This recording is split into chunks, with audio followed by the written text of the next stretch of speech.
Prachi ma'am, I'm audible to you? Prachi ma'am.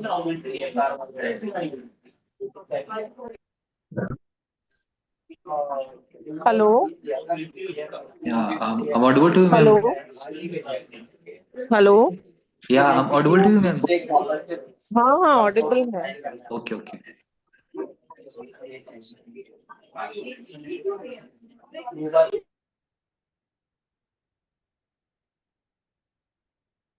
Ma'am, shall we start?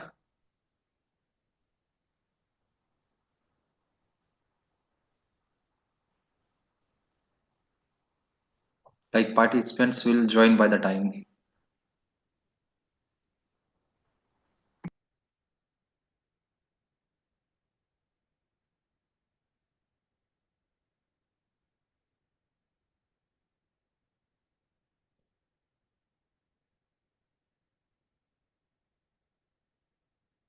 Manager.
Amrita ma'am.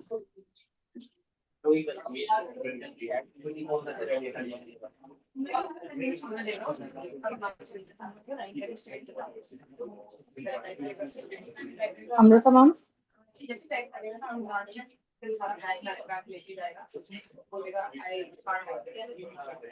Amrita ma'am, can we start?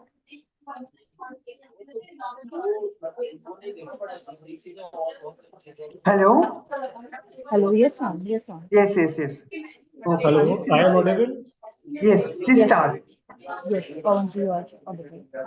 You can start. Hello. जी Pawan ji. Pawan ji, we can see you. Okay, Welcome ma'am. ma'am. Good afternoon to all of you. I am Dr. Pavan Kumar Tripathi, Associate Professor from Singhania University, Rajasthan. Welcomes you all for the third day of UGC MMTTC FDP program.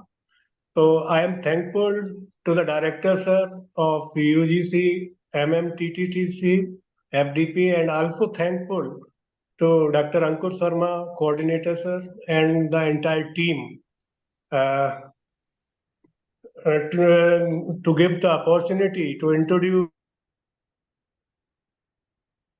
personality on this proud occasion. So it is the third day and first session. It is also a great pleasure to be, as we are celebrating the International Women Day tomorrow. So it be our pleasure that we have a great personality with us Amrita Sarkar ma'am.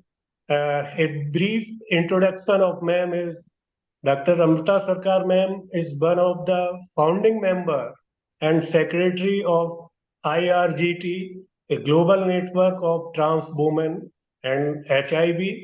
Dr. Sarkar is an board member of the TPAT Transgender Professional Association for Transgender Health, member IFAT, and the ex-faculty member Mental Health 2019 to 2021 of WPATH.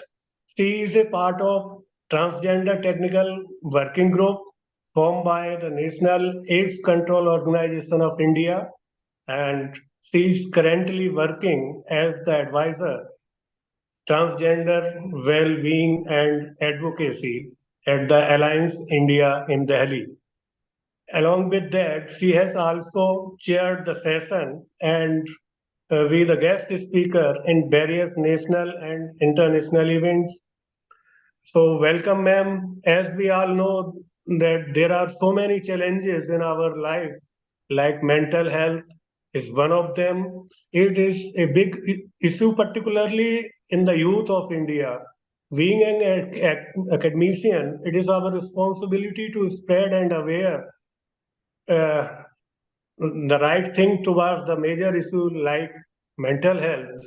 So very warm welcome, ma'am. And I am also thankful to the organizing committee.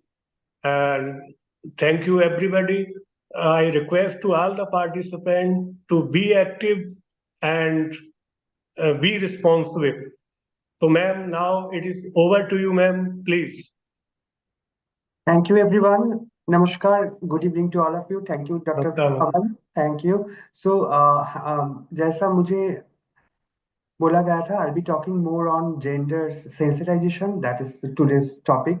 So, yes, mental health is a very crucial topic, and maybe I can take another session later on this. But yes, so my presentation I have sent to your colleague. Is that be screened, or I have to screen it from my computer? Rohit ji, Ma'am, you I can will share the PPT from my end. Okay. Okay, just give me 1 minute. Okay, just give me 1 minute.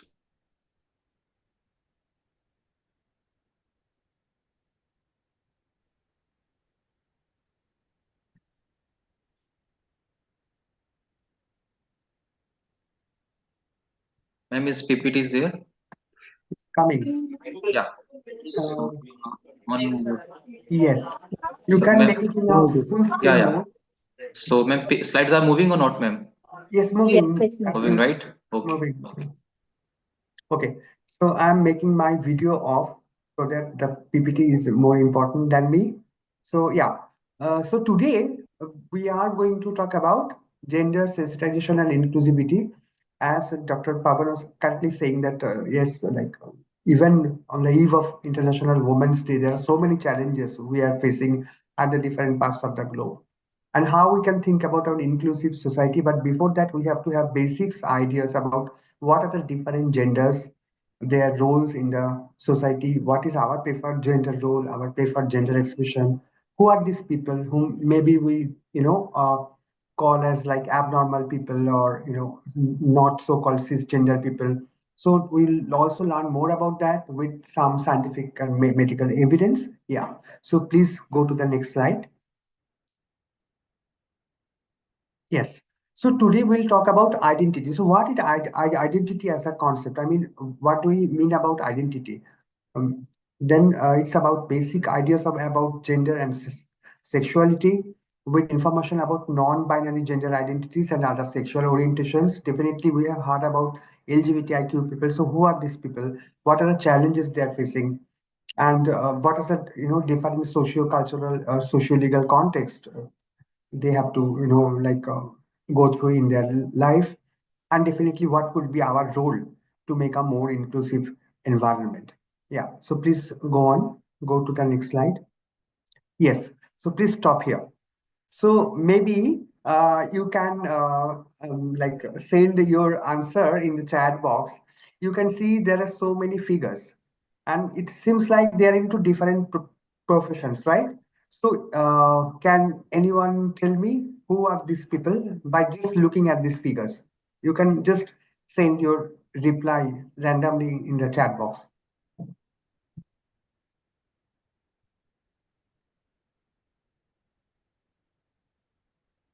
Anyone? Or you can unmute yourself, anyone, if you want to speak.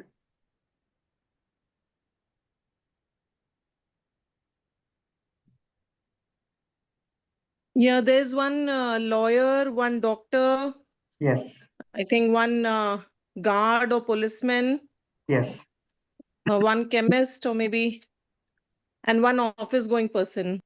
yes, absolutely. So, ma'am, you have identified them based on their dress. Basically, it's their dress, the or maybe other equipment they're carrying. Someone is carrying a suitcase, a doctor is carrying a stethoscope. So you can identify by, seeing this, all this, whatever dress or whatever equipment they are carrying, you can see, okay, this is their profession. So you are identifying someone based on someone's dressed or like outlook.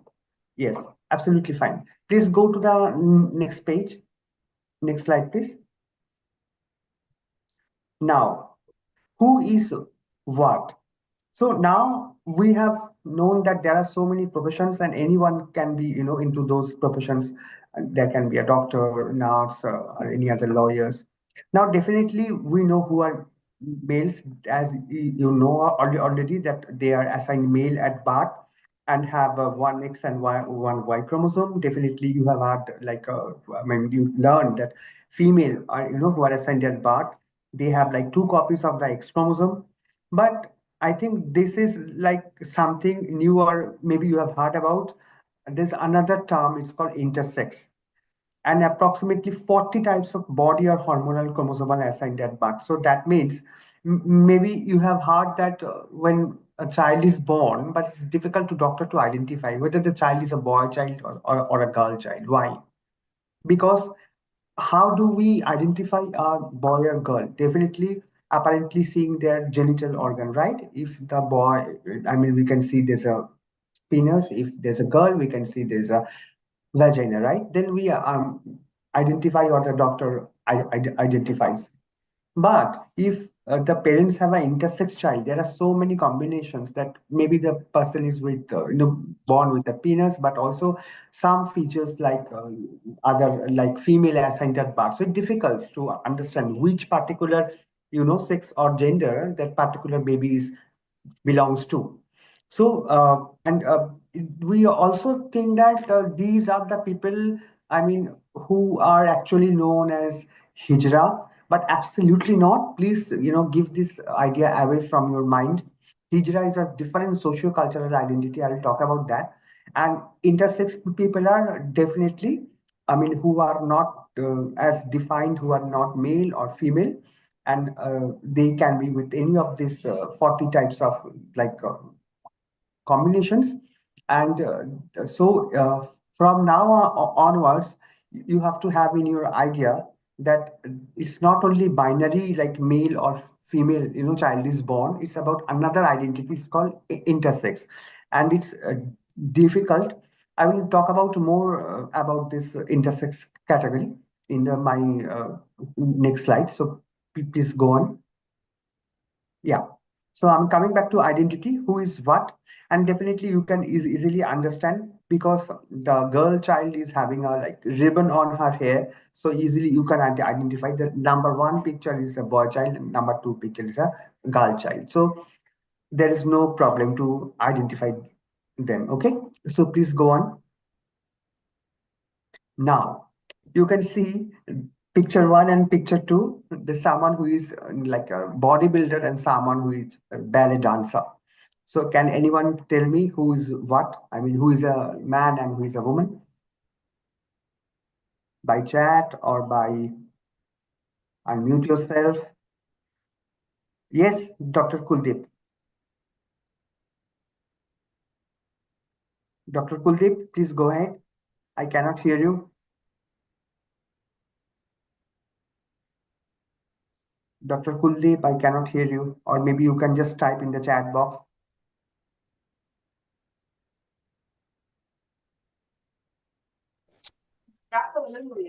Ma'am, one is men and second is woman.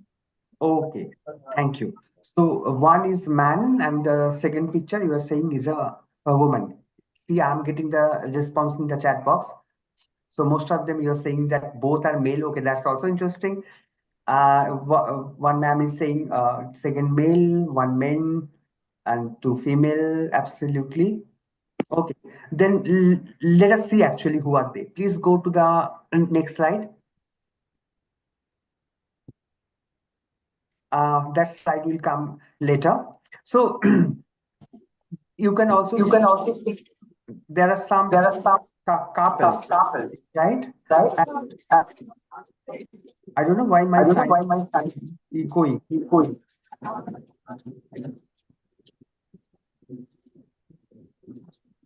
Is it okay now? No, ma'am, it's echoing. Ma'am, there are two devices or like only one? How is it possible? Just a sec. Is it? I think it's okay now. Yeah, ma'am, it's fine. Okay. Thank you. Oh God, this technology giving a headache to all of us. Anyway, so we can see there's some couples, or maybe they're just friends. So can you identify who is a homosexual person? Just look at this picture. I mean, who is a gay? Can you identify? Okay, number one. I can get one response from Ankit ji. Number one. Anyone? G. Dr. Jayalakshmi would be saying no. Okay. Ma'am, third one. Third one maybe. Okay. Okay. So let's see. Please go on to the next slide. See. Now, just look at this picture carefully. The first picture, absolutely, there's a like boy and girl, and I got different opinions from the second for the second picture, and we could see that the woman is actually the bodybuilder and the man is a ballet dancer. So you could not identify when you could not see their faces, right? You identified when you watching their face. Okay, this is a woman or this is a man. The third picture, you can see the different couples or friends. There's a man, there's a woman, there are two girls also, right? So this is the reality. Just by seeing outside from someone, we become very much judgmental, right? That he's a man or she's a woman, he's a bisexual or he's a gay or she's a lesbian. That's not the fact. So it's about different characters, different identity, and we have to respect that. We have to understand that yes, the concept of sex actually mostly depend our sex on, I mean, assigned at birth. It can be male, it can be female, it can be intersex. When we are talking about gender, definitely it's about man and a woman, and there is another gender I will talk about. They are known as transgender people, and sexuality, that is your preferred role of how you are attracted or whom you for a partner who you want to go for. Either he's a man or either she's a woman, just like that. So these are the basic things about sex, gender, and sexuality. So gender, as you know, mostly socially constructed. How manly will I look? What kind of a dress I will wear? What are the roles I have to prefer? And my sexuality is who is my partner, whom I'm getting married with, who is my boyfriend, or I have any girlfriend, just like that. Okay. So now please move on to the next slide. Yes. So I was just talking about all these terminologies. So sexual orientation refers to a person's physical, romantic, and emotional attraction towards other people. It is actually distinct from gender identity. Sexual orientation is a comprised and three elements: sexual attraction, sexual behavior, and sexual identity. So it's not just who we are having sex with. It's much beyond that. It's your emotional well-being. It's about your physical or like romantic feelings about others, everything. And when we are talking about gender identity, is mostly like persons deeply felt like internal sense of gender, how he or she wants to express him or herself as a man or as a woman. And this is mostly socially constructed, as I was talking about, or may not correspond to sex assigned at birth. And gender expression is how I am expressing myself, how I can dress, how I'm speaking, how I'm behaving with others, what are the different kind of expression behavior that people can, uh, um, see, and they can be like, think about, okay, this person is a man or this person is a woman. And sexual health is a state of physical, emotional, mental, and social well-being in relation to sexuality.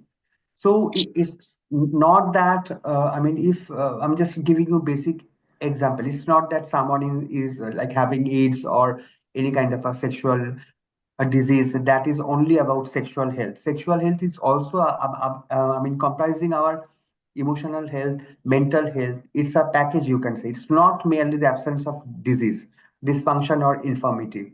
And it requires a positive and respectful approach to the possibility of having pleasurable and safe sexual experience. So that means to make ourselves safe from any disease, to keep our mental health in a good condition, to keep our emotion well-being in a good condition, our physical health. So all these things, they all actually matters when we are talking about sexual health. And sexuality is mostly the choice. So a central aspect of being human throughout encompasses sex, gender identities and roles, eroticism, pleasure, all these parameters, and is influenced by the intersection of biological, psychological, social, economic, political, cultural, legal, historical, religious, and spiritual factor. For example, maybe most of you have been to Khajuraho, Konark, and all these temples, right?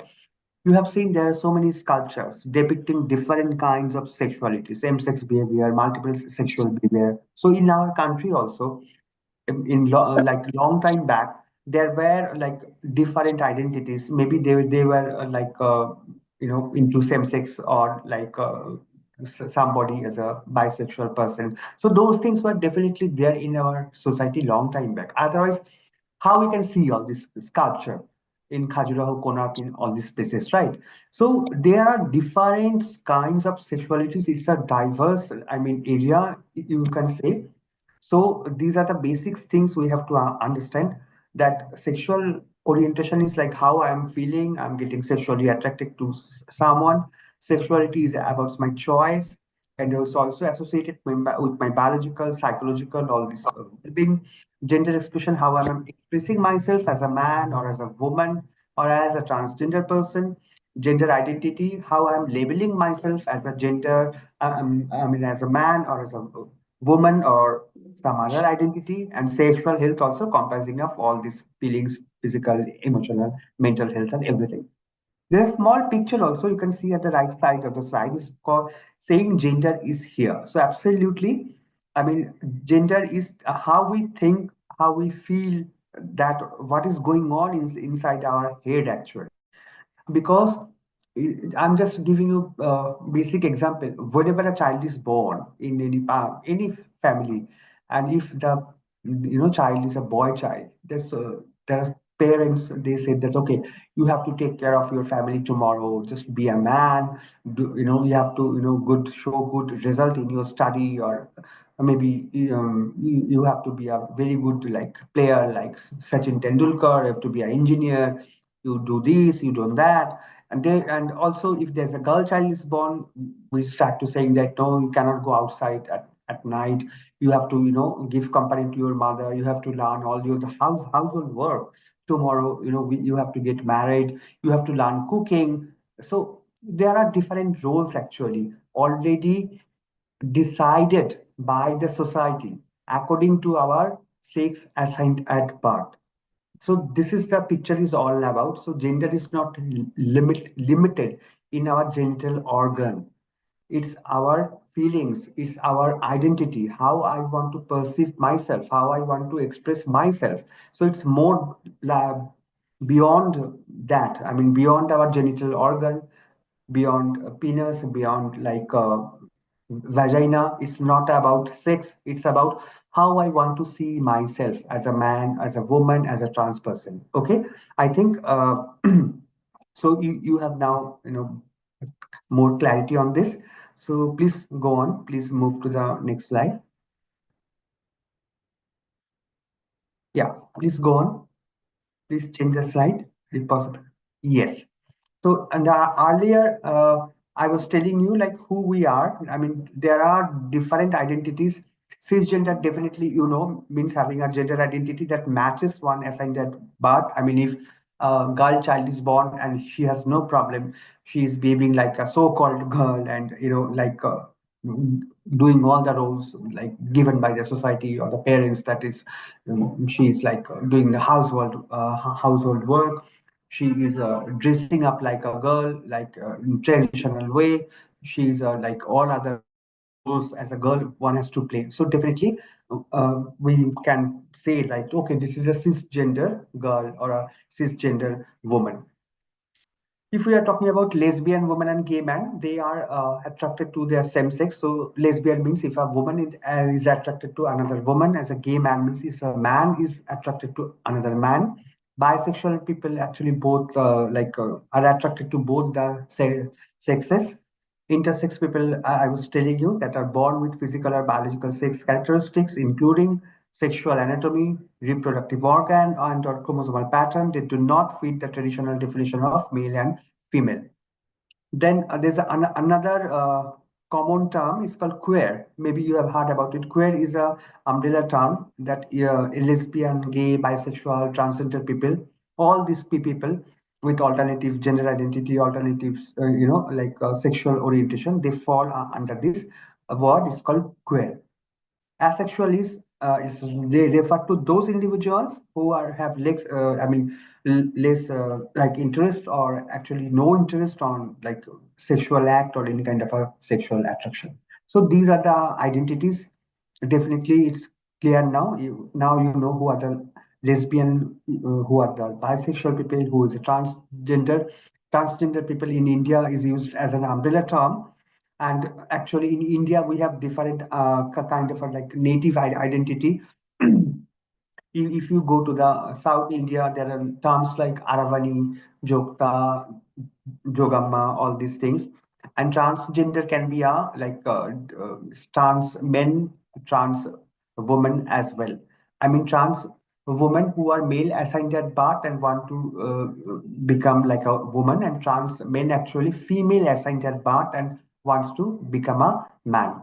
And whose appearance or characteristics are perceived as gender atypical and whose sense of their own gender is different to the sex that were assigned at birth. So that means if there's a boy child is born and the boy is not interested to being a so-called boy and he is into like cross-dressing, like I can give my own example because I am a trans person. I was male assigned at birth, and later I did my medical and legal transition. But during my upbringing process, during my childhood, I used to wear my mother's clothes. So, because I was not very much comfortable at my the sex assigned at birth, and I wanted to become like more like my mother. I wanted to become a woman. And definitely you have seen so many like example these days, like transgender people are coming in different spheres, in different like professions and all. So these are the different kinds of sexual identity and gender identity. Yeah, please go on. Now, if you can see, because you are teachers, you are caregiver, you are giving information, education to your students, right? So definitely, if you see that you have a transgender student and someone is like making fun of him or her, bullying her, discriminating her, then definitely you have to have this basic information that based on medical science, like the gay identified people or the trans identified people, it's not means there's any kind of a mental or physical illness. So why I'm saying this? According to DSM-5, Diagnostic and Statistics Manual version 5, made by American Psychological Association, Some people who are transgender will experience gender dysphoria. That means psychological distress or depression that result from an incongruence, that is a mismatch between one assigned sex at birth and one's gender identity. If we also see ICD, International Classification of Disease, the latest version 11, that also is talking about gender incongruence. It's defined as a marked and persistent incongruence between a person experienced gender and assigned sex at birth. We know about World Health Organization. They are also have officially adopted this International Classification of Disease definition, that being a transgender is not any kind of a mental illness. It's just an incongruence. We also know about World Professional Association for Transgender Health. They are a global body, mostly from the medical background, mental health background. I'm also a part of this global body. So they have a standard of care, SOC. Now there is SOC 8. If you Google it, you can find this document. This recommends the standards, the medical standards for the healthcare professional to deal with the transgender individuals. There's also this statement by World Health Organization that stigmatization and discrimination of gay people may lead to mental health problems, but homosexuality is not a mental health problem. And we know that in India also we have banned conversion therapy. So if parents is coming to you and saying that, sir, please, think about my child. I mean, I think he's a gay or she's a transgender person, and I want you to convert him to a straight man or a straight woman, beat him, scold him, whatever you do, convert him. This is so unethical, behaviors that should not be done, because you can easily understand if we give little bit support to any kid, so everyone has a right to grow up in a healthy way. Either he is a boy or she's a girl or a transgender kid. So everybody has a right. Now, why I'm saying all this, if you see this, census, India census 2011, that was the last census. You can see the dropout of the transgender people because our literacy rate is very poor, around 56%. Why? Because in education sector, we do not have any gender sexuality curricula. We have our preconceived notions. We cannot give appropriate, support, behavior to sometimes there are other students, they usually, make fun of a particular student if he or she is identified as a transgender person. I can give you an example. Because time to time I also take sessions for schools and colleges. So a couple of years back, I was invited at Villa Vidya Niketan, and there was around 400 students, teachers, and all. So after my session, they told me, the students, that we were not very much aware the kind of challenges, madam, you have faced in your life, or the community you are representing, talking about, they have faced in your life. That's why we thought that they are just doing it like that. So it's not that, and they are just like us. And so we are promising you that if we see that anyone is, bullying someone, harassing someone, then definitely we'll protest. So this is a learning. I think definitely I would like to request all of you, if you have to deal with any transgender student, or you can see someone who is doing some misbehavior with some transgender identified person, please protest that. Okay, thank you so much. Please go to the next slide. And we also have to learn about some basic terminologies. What is gender non-conformity, gender dysphoria, gender incongruence? Gender incongruence I also talked about in the previous slide. Is a term used to describe when your gender is different to your sex assigned at birth. Gender dysphoria is something like discomfort or distress that is caused by a discrepancy between a person's gender identity and the sex assigned at birth. Gender non-conformity means, to which a person gender identity, role, or expression differs from the cultural norms prescribed for people of a particular sex. I was giving you the example that if a boy child is born, he has to, wear the boy clothes and uniform. He cannot put makeup. he has to play cricket or football. So typical gender role actually that are set by the society already. But if there are some kids or some individuals who are not fit into this typical uh, gender role or expression that differs from the cultural norms and all, so then we define this as a gender non-conformity. And approximately 25% of children who are assessed for gender dysphoria grew up to be cisgender versus gay or transgender people. Yeah. So these are the basic medical terms, but it's very important to understand. Yeah. Please go on. Please move to the next slide. Yes. So I was talking about like Khajuraho, Konark, and all these things. So these are some examples from our history, our own mythology, our own epics. Definitely, you have heard about in the Mughal people that when they used to go for battle, they castrated some men to entertain their wife actually, so that they cannot have sex with their wife, but it can entertain them. Later, we have seen these people identified as Hijra people or Kinder, who are mostly into like entertainment, singing, dancing, and all. So, and also in Gujarat, there is a temple. It's called Bahuchara Mata Temple. She is also a Hindu, a goddess, and people who identify as like Hijra community people, they actually worship her. And then every year in the village of Kuvagam in Villupuram district of Tamil Nadu, there is a festival. It's called Kuvagam Festival. I also had been there for three times. I can give you the story actually. In Mahabharata, before the Kurukshetra war, the Pandava actually got some, notification. You can say that if you can sacrifice any of your family members or anyone from your team, then you can get the victory of the war. Now who nobody was ready to give up the life. Arjuna and Ulupi's son, Aravan, he told that is I can give up my life for all of you so that you can get victory, but I have one condition that I have to get married at least for a day. But who is going to get married with us? Someone who is going to die the next day. So there was no one.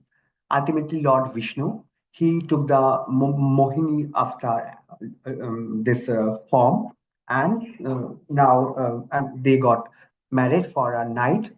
So the Hijra identified people, transgender identified people, they also feel that they are part of Lord Vishnu, and they worship Lord Aravan. They get married with the idol. The next day, during the immersion process, they break their bangles, wearing white saris, crying, and all. So these are very long-term rituals. Maybe you can Google it. You can find a lot more information about this.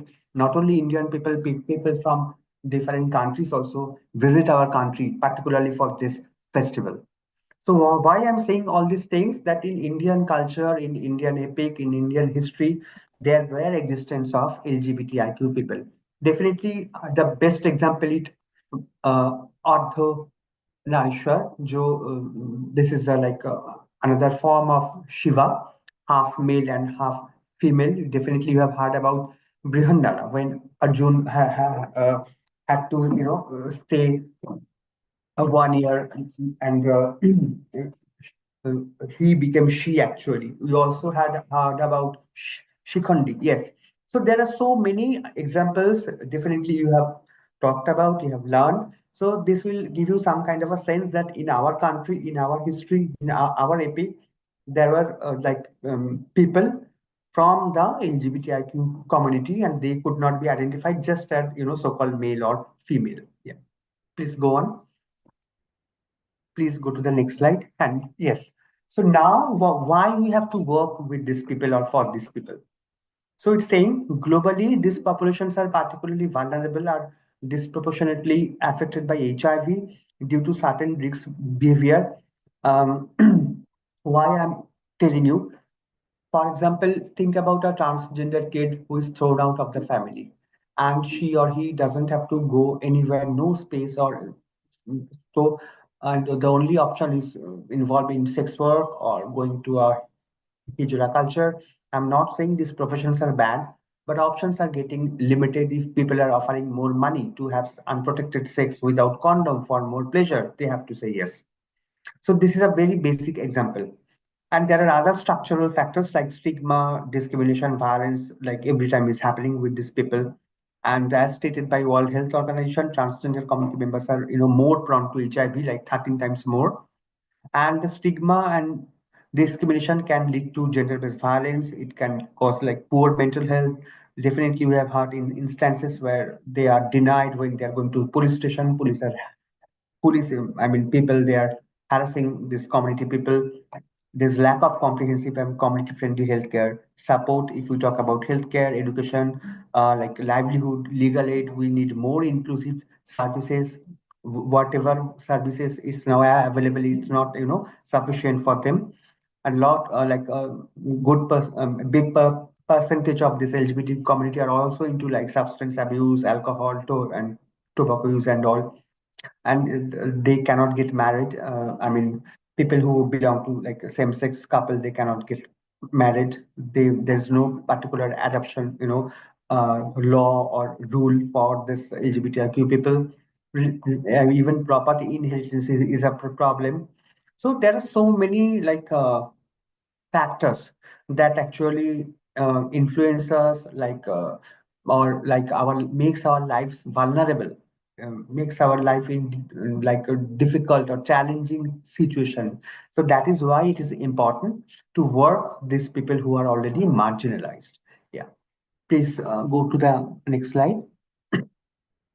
As you can see, the impact of minorities stress, it's like emotional and psychological abuse, physical and sexual violence, sexually transmitted infection, viral hepatitis and HIV. I mean, if someone is not, having protected sex just for money, have to have sex with anyone just for food, definitely is becoming more vulnerable to HIV or any other sexually transmitted infections.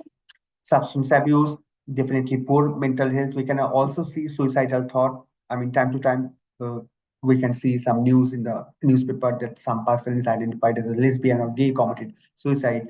So if we are not getting basic support, just like other so-called normal cisgender people, these are the risk factors, and our life turn into like very challenging or very difficult situations.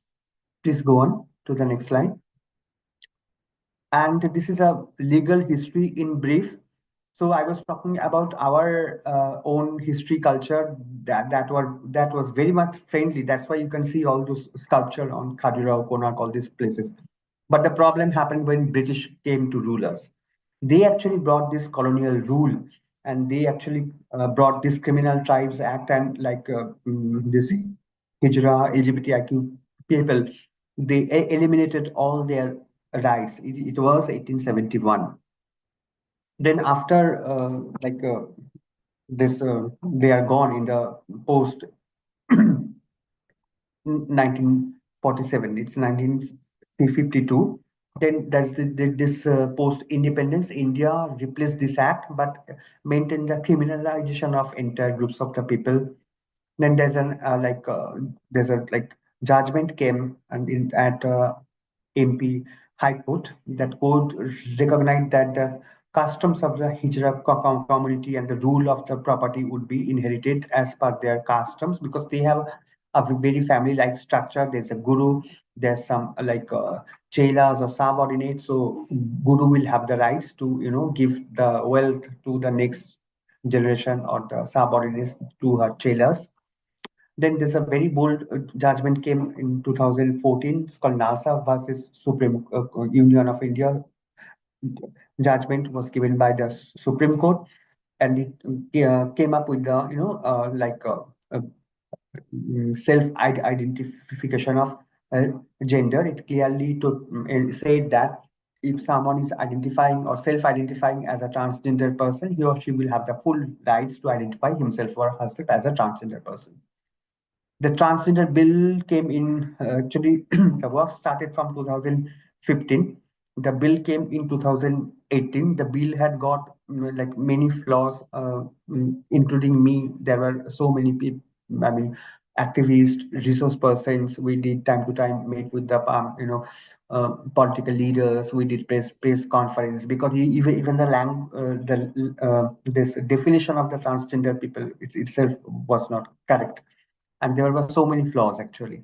And finally, we got the Transgender Person Protection of Rights Act. It's a very bold and progressive act.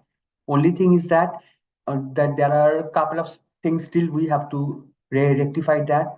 For example, the punishment part. I mean, if you have heard about this, I mean, if some cisgender woman is raped, definitely the perpetrator can get the punishment at least for 7 years, right? But if a trans person get raped or any kind of like harassment or violence is happening, the punishment for the perpetrator will be 6 months to 2 years. So why this difference? Because we are also human being. We are also considering ourselves as a woman. If I'm considering myself as a trans woman, so definitely I'm a woman too. So these are the like a long history or movement that we have contributed to. But so India has come a long way, but definitely we are in a far better position than other countries because there was this IPC section 377 that also got repealed in 2018. So we know in our country now, adult or who can give consent can have sex with same sex. So that is not illegal anymore.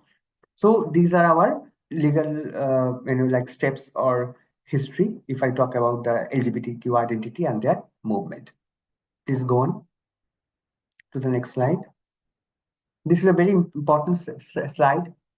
As I was talking about that, I have gone through medical and legal transition process. So how it can be. So it's not easy if a male assigned at birth want to get a female body, or if a female assigned at birth individual wants to get a male body. There are so many steps, medical care is absolutely important. It's called gender affirming care. It's a step-by-step process. So one has to go like hormone replacement therapy because we have male hormone, female hormone in our body. So if I'm a trans woman, I have to use androgen blocker so that it can suppress my male hormone. Then doctors might prescribe me for estrogen to get female hormone more in my body. Then we can think about genital area reconstruction, breast reconstruction, facial surgery, speech therapy, any other urological services. Then psychiatric services is also important because this is a major, medical procedure. So doctor also has to confirm that the individual who is going to take all these important steps, it's absolutely easy or smooth for him or her. There will be no problem. So doctor also has to ensure that. And so mental health assessment is a big part. Then also definitely primary care. Yeah, please go on to the next slide. Yes, so like the medical transition, there is legal transition. So there's a link given here. This is the national transgender. There's a national transgender portal actually. You can Google it, and this has been created by MOSG, Ministry of Social Justice and Empowerment. They give us a chance to register ourselves as a trans person or as a binary identity also. So the process is I also have gone through this process, so I can explain you. So there is Form 6 and Form 7. If I have to get a legal transgender identity, I have to fill up Form 6 first, and then you have to if I have to change it as a binary identity, male or female, then again I have to reapply with the existing all my medical certificates and all other important document. So and my name, my gender is getting registered in the government portal. So but the problem is that how many of the transgender people who are very much technology savvy, they have internet access, computer and all these things, but definitely as a caregiver, as they are like well wisher, you can also like give them this idea that there's a like a government like a portal there you can register yourself. There is a facilities for like educational scholarship, health insurance, short stay home. So government is there with all these facilities. Only thing is that we have to go there and register us first. Yeah, please go on. So we have to remember that most of the time we become very judgmental. It's not only for the teachers or students, but also we have seen during getting admission in a school or college. If I'm going to a clerical staff, then they ask us so many questions. I have lots of example where they were like thrown out from the educational institute because there's a mismatch of the person's like outlook and the name, the preferred gender role, or the name given at the certificate. The gender is mentioned at the certificate that might be different from the sex assigned at birth. But now we have to think. We have to think in a different way that government is trying to help these people, so they also have the same rights to get education or any kind of services. So just to for a better communication, if we can't make any kind of assumption who the person is I'm talking to, maybe a like boy student or a girl student, so simply we can ask them can I just ask your preferred gender role, can I know your preferred pronoun? So definitely that will help us to build us a bridge. Then also they will feel good, because it's not about, if I talk about the education thing, but also about the health sector also. I mean, think about a person who is definitely ill, okay, and the person is going to a hospital for any kind of a medical care and is not getting that much of attention as he or her preferred gender role. So they feel bad. They will not go there second time. So there are the basic things that we don't have to become very much judgmental based on our preconceived notion. If we don't understand, simply we can ask, how I can address you, Mr. or Miss, what is your preferred pronoun? Definitely it will, create some kind of a bonding or good relationship. Yeah. Please go to the next slide. This is the different section of the Transgender Person Protection of Rights Acts. Its preliminary part is like different kind of definitions. There's a prohibition against discrimination, recognition of identity, welfare measures given by the government, obligation of establishment, education, social security on the schemes, National Council for Transgender Person. There are like a body, a group of people who are working with the government. They are from various government department. They are community people. They act as a bridge between the community and the government systems. There's what are the different kind of offenses and penalties, and there's a miscellaneous part. So these are the basics section of the Transgender Person Protection of Rights Act. Yeah, please go on. Now I think this is our last slide. After learning all these things, knowing all this information, what is our role? So inclusion of basic information about gender, sex, and sexuality in the education curricula, if possible. If someone is asking that what is like sex, what is different gender identity, definitely we should have the intention to explain the kid or any people that like, yes, these are the different identities. This is called like gender expression, all the sexuality. Then we can have a content cell and inclusion of LGBTQ awareness in the educational institute, capacity building of the teachers and the staff, and also and this gender neutral restroom. That is a very, very important thing, because I can give you my example. When I was in a boys' school actually, and I could not feel myself as a boy because of my like maybe my attire or behavior. So every day I had to get very much scared what is going to happen today.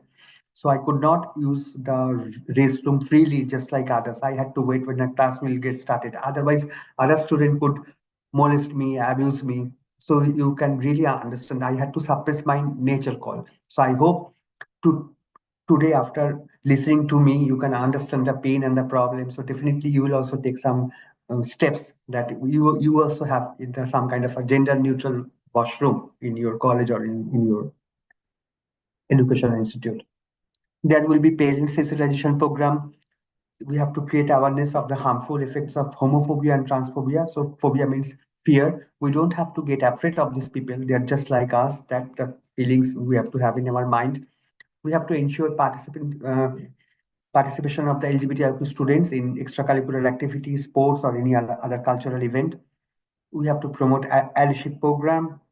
We have to definitely recruit teachers and staff from the LGBTIQ community to have a more inclusive environment. And definitely we have to promote and implement the Transgender Person Protection of Rights Act. And we need to have inclusive policies in all these service areas: education, health, legal aid, livelihood. So I think this is it. Thank you so much. I am ready if you have any question. Yeah.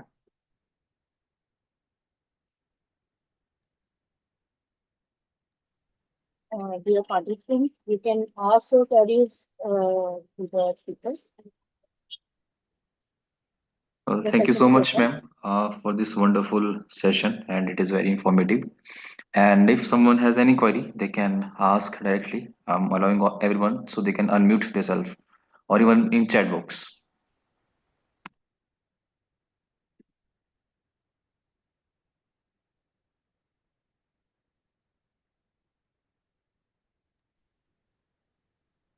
I can see a comment from Jayalakshmi. Thank you so much. I'm happy that. Ma'am, one question Yes, from yes, my please, side. sir. Yes, sir, please. Ma'am, we have seen in 2024 in Paris Olympic, is there an Algerian boxer named Anami Khalif? He participated in women category. So I think it is for getting some extra advantage or some unfair advantages. Please tell about. We actually think about this most of the time now. We think that how we are observing someone, that is the ultimate thing. We also have to feel about the other side. So we have set the protocols that if you are a man, you have to be here. If you are a woman, you have to be here. Now, being a so-called biological male or a trans person, if I don't feel like that, I mean, see, I mean, I'm giving another instance of my own life. I mean, when I got operated in 2014, someone asked me, "How are you feeling after this major surgery?" I answered that I am feeling very much relaxed. Okay, I was not saying that I'm happy or I'm sad or I'm having pain. I'm saying that I'm relaxed. So how I can feel comfortable, how I can feel relaxed when I am given the chance, I'm allowed to express my gender role as I want, my preferred gender role as a male, as a female, or as a trans. People are observing me and saying, "Oh, there's a in woman badge, there is a trans person, so that means he or she is getting more advantage." That is the reason. Absolutely not. You have to think from that person point of view why he or she is there, because he or he feels more comfortable there. That's why. There is no other reason. Absolutely simple. Thank you. Thank you so much, ma'am. Any other questions?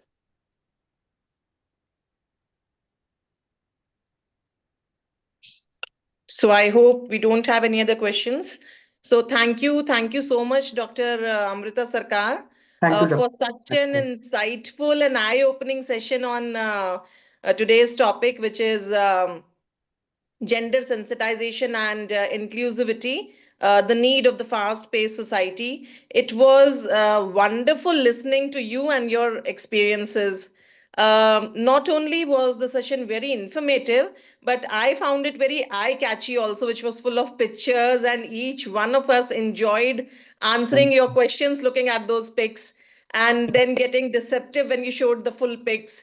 The session touched most of the tabooed subjects of a society. Right. I hope it has taught most of us, including me, to be more sensitive to gender issues and to challenge the gender discrimination which will, ultimately create a more just and equitable society. Absolutely, ma'am. We as Indians have a great history of, awakened individuals in terms of sexuality, as suggested by you, Dr. Sarkar, in the idols of, Ajanta, Ellora caves, Khajuraho, and then you mentioned the Bahuchara Mata, Yeah. who has a temple in Gujarat, and their, different rituals of transgender people, and as suggested by you only, and I also know that. The Ardhanarishwar Lord, Yeah. idol of Lord Shiva, the tale of Brihannala and Yes. Shikhandi. They've always found a very special place in our society in Yes.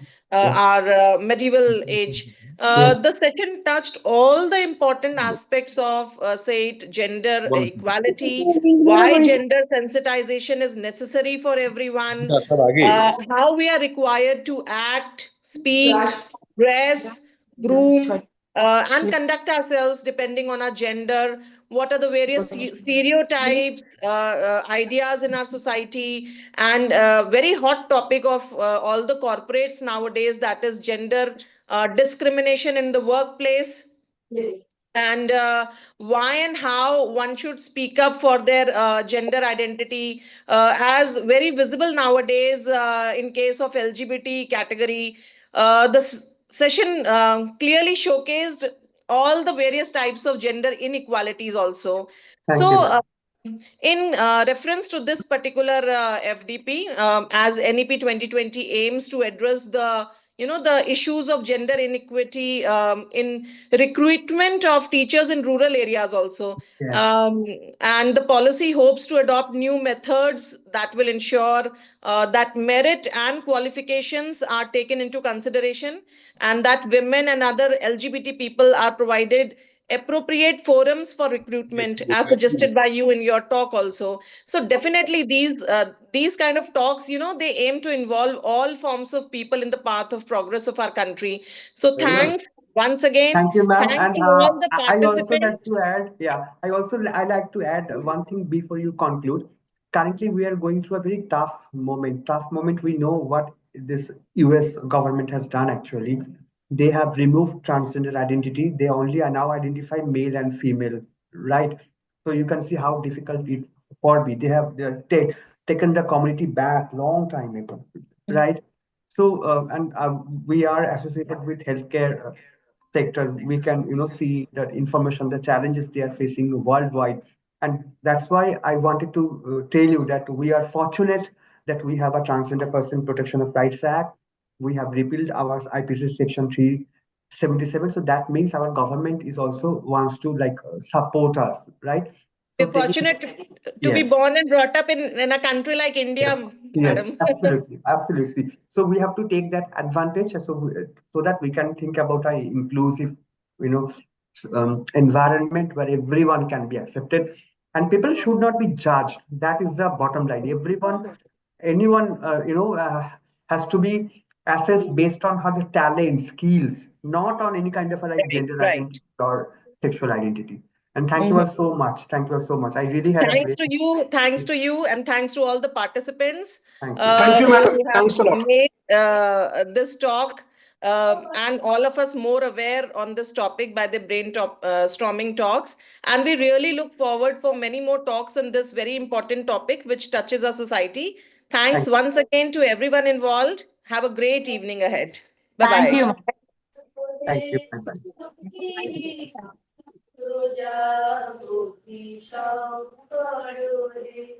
পরু ব্রহ্ম পরার করো বেদবনে পরু ব্রহ্ম পরার করো বেদবনে গুরুদেব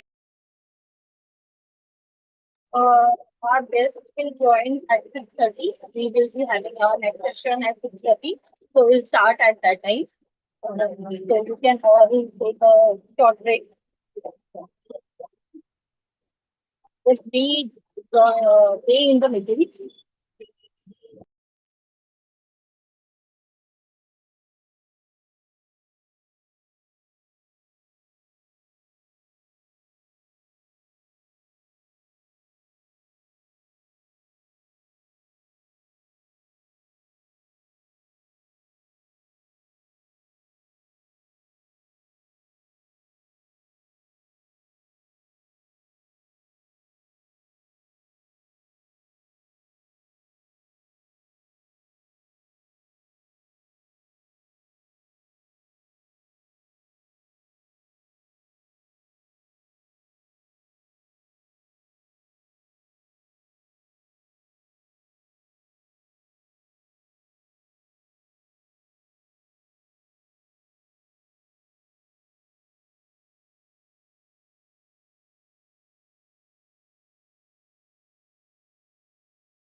Mr.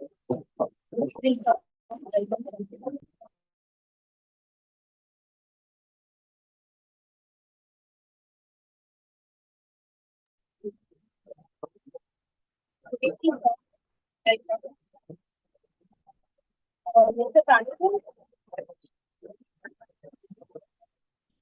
Francis,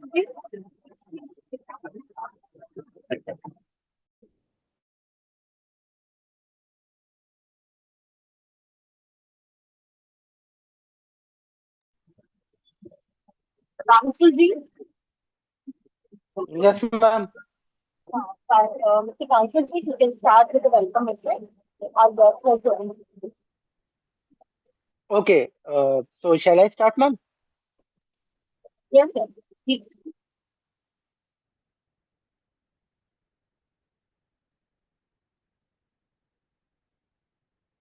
Okay. So dear participants, respected dignitaries, esteemed guests, and dear participant, it is with great honor that I, Pranshul Sethi, Assistant Professor, Faculty of Pharmacy, Shri Venkateswara University, Gajrala, extend a warm welcome to you all for the second session of UGC FDP on NEP 2020 Orientation and Sensitization Batch 3, organized by JNV University, Jodhpur. As we move forward in this enriching journey of learning, we are privileged to have a distinguished scholar and eminent academician with us for this session. It is my honor to introduce Professor B. Rangaya, a highly respected professor from the Department of Applied Psychology at Pondicherry University. With a remarkable academic career spanning over 25 years, Dr. Rangaya has made significant contributions to various domains of psychology, including cognition, culture, school psychology, statistics, and psychometrics. His dedication to the field is evident in his extensive teaching and research experience, including his tenure at prestigious institutions. Since 2009, he has been an integral part of Pondicherry University, where he continues to inspire scholars and researchers through his expertise. Dr. Rangaya's academic reach is not limited to India. His global engagements include conducting over 50 workshops on research methodology, advanced statistics, and life skills in Germany, India, and Malaysia. His research contributions have been recognized through funded projects by UGC, ICSF, and DS, focusing on mental health, cognitive retaining, and cultural changes. Beyond research, Dr.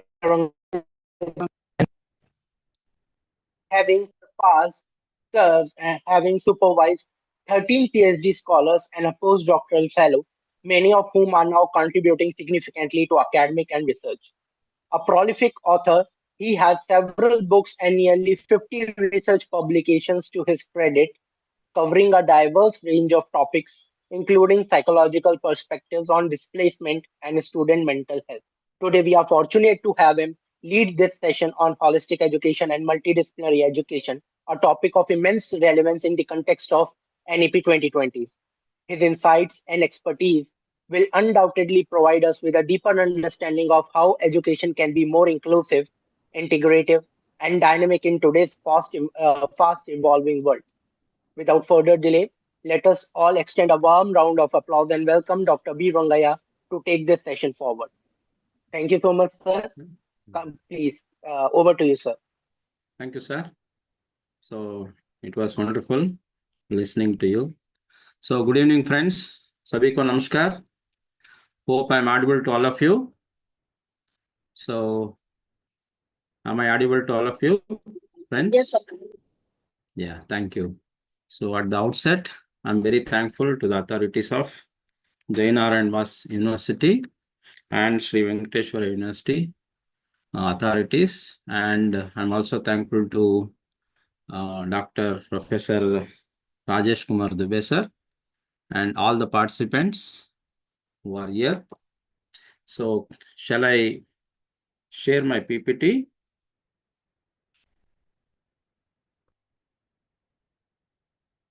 Sorry.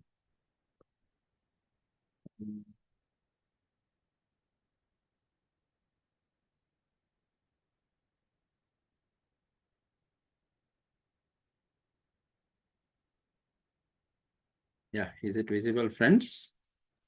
Yes, sir. Yeah.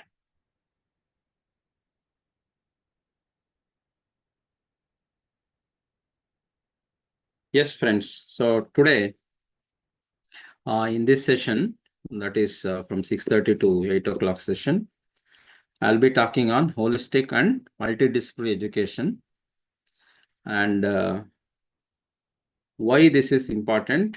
And we will also look at some of the historical aspects. So we'll be talking about including NEP 2020 also. Yeah. So yes, friends, let us start. And you can see this picture, you know.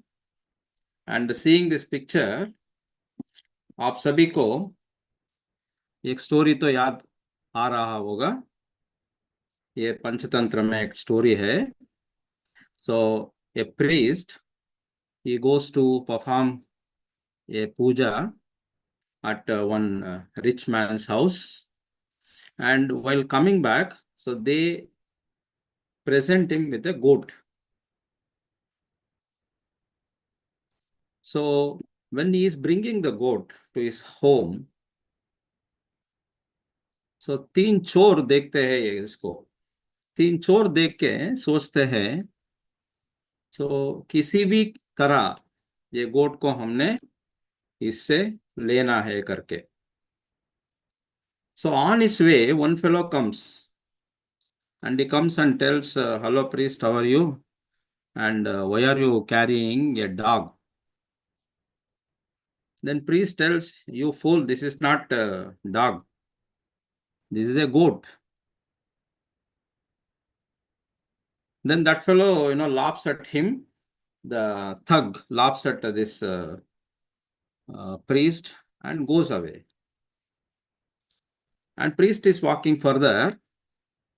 Then what happens? Another thug comes in between, another thief, and he says that, priest, why are you carrying a calf? A small, you know, calf. Then, you know, priest tells that, no, this is not a calf. This is a goat. Then that fellow also laughs at this man and then he vanishes. So this priest, you know, he starts, you know, thinking, no, I am carrying goat only. Then why these fellows are actually saying that it is not goat, but it is dog and calf. Then in this thought only, he proceeds further. When he proceeds further, another thug comes in on his way and he tells, priest, how are you? Why are you carrying a donkey? Then with this, priest becomes so confused. Priest thinks that the problem I'm carrying a ghost, not a goat. So then with this fear only, what happens? He leaves that goat there itself and he runs away from that place. And happily this ये तीन चोरों ने happily ये goat को लेके चले जाते हैं. See here, the man is well learned. He knows all shastras, but he is not able to handle a small situation where three ordinary thieves coming and disturbing this man and coming and confusing this man. Friends, see, we all are educated. Now you see this small thing. You go to a shop to buy things. Almost, you know, every other day it happens with all of us. And after buying, we, you know, end up thinking that probably I have overpaid. Probably I shouldn't have bought this. So a lot of confusions are created in our mind. So what is, you know, the issue with the modern education system? Modern education system has given everything possible to us. Maybe the science, technology is happening like anything. Probably we are achieving a lot. But at the same time, there are issues with the modern education. Every day, if you open newspapers, you come across something like this. So you see that, people are pressurized, people are so stressed out, people are struggling in their life. So you can see that suicide rates are increasing. People are becoming, prone to depression, prone to psychological issues. Why? Even though we are so much educated, what is happening to us? Are we not able to balance our lives? Are we not able to take care of ourselves? We are missing that balance, that equanimity in our life. Though we are educated, though we are well learned, small things disturb us day in and out. We come back home so exhausted, or we go to the office with lot of anxiety and stress. And today's world, actually, people are suffering not because of money and other things, because of mental health. People are suffering, and there is a huge competition among students. Students are struggling, not knowing how to prepare for our examinations. So which means, though modern education is really helping us for many things, but it is also has its limitations. So therefore, we can see that modern education does not focus on the whole individual, which means we are only focusing on one aspect of us. So you have to be functional there fully, but we are not really functioning fully in other aspects of our life. So we don't know how to solve a small issue. Suppose if there is an issue with husband and wife, we do not know how to resolve it. Or when there is an issue, maybe in general, with our family, so we are not able to. So therefore, we are not able to balance out our life. So we are actually struggling. Then modern education, focuses more and more on academic achievement, not on the personal, level. So academically, you have to be on the top of everybody in the class. You have to achieve, you have to get first rank, you have to outbeat everyone in the class. So we focus a lot on academic achievement and not on human relations, actually, not on respecting the elders. So that is why we have been talking, culture is missing in us. What is this cultural aspect that is missing? Because we are only focusing on one aspect. So this in turn, what is happening? We are focusing more on materialistic success. We never think that success is individual, idea. We have generalized the idea of success with the materialistic success. If somebody gets a job of 1 crore per annum, you see that that is the biggest success. So we are actually equating money with the success and not success as individual idea. So every parent thinks that my child has to become a doctor, my child has to become an IAS officer, my child has to achieve so much. But we are not focusing whether the child is balanced. So we are focusing more on hedonistic happiness. Friends, what do you mean by hedonistic happiness? Hedonistic happiness is nothing but every moment of our life, we are trying to multiply our happiness. We want to enhance our excitement every moment of our life. That is hedonic happiness. If there is no happiness, if there is no excitement in our life, then we become dull, then we become depressed, then we become anxious. It is like, friends, you compare that with a drug addict. A person who is addicted to drug, what that fellow will do? He will take drug and his excitement goes up.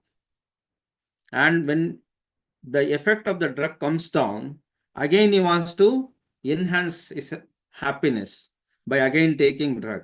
So what in general we are trying to do is we are increasing our hedonic happiness. We are not looking at the long term of happiness. So the competition is increasing. So wherever, even in our workplace also, competition is increasing. As a result of all these things, friends, what is happening? We have psychological issues. So each one of us have got psychological issues, you see. Now today, if you look at, people are becoming more and more spiritual. People are going for more and more training programs to learn different aspects of balancing our own selves. We are not able to balance. Why? We are not being trained into balancing our own lives. So therefore, the stress and strain is really troubling today in the whole of world actually. So most of the people are troubled by stress. Then added to that, we have lots of social issues.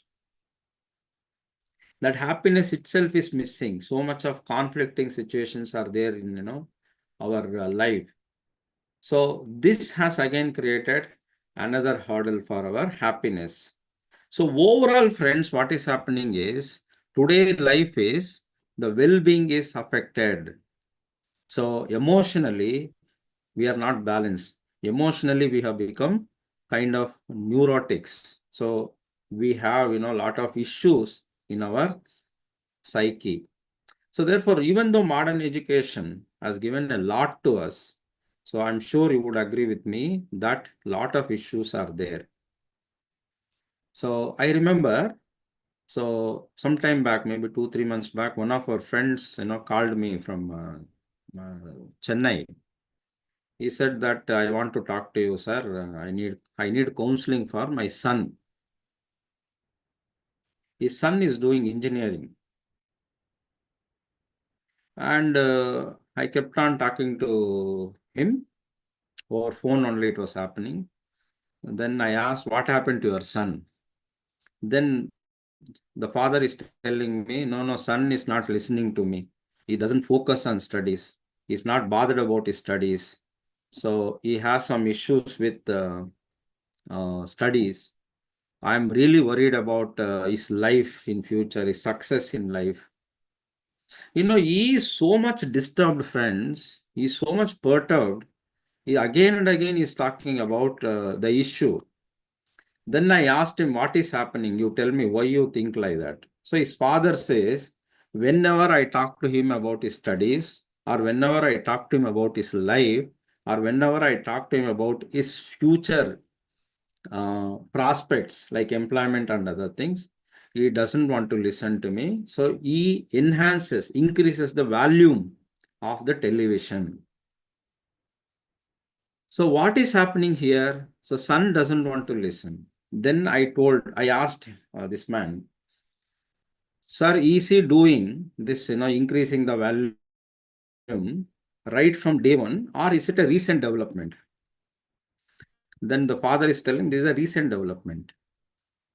Then I asked him, are you talking to him all the time, this same issues about his academics or about his, future? No, sir, whenever I'm getting time, I'm talking because I'm worried he is not focused. Then I said, no, sir, counseling is not required for your son. Counseling is required for you because you are more bothered, not your son. Then I gave him some homework. The major thing I gave him was not to discuss anything about his studies and his future. And I told him to talk about some mundane things. Maybe what is happening in your office, you can tell that, or what is happening in the college in terms of, general things. So try to focus on that. I think 1 week I gave. After 1 week, father called me and said, miraculously, son is now talking to me. Not only talking to me, he is also asking me to drop to his college. So here, we are not balancing out. So we are only focusing on something which is, which everybody will do. Whether we discuss, whether we don't discuss, this is eventually is going to happen. But more than that, that balancing is not taking place.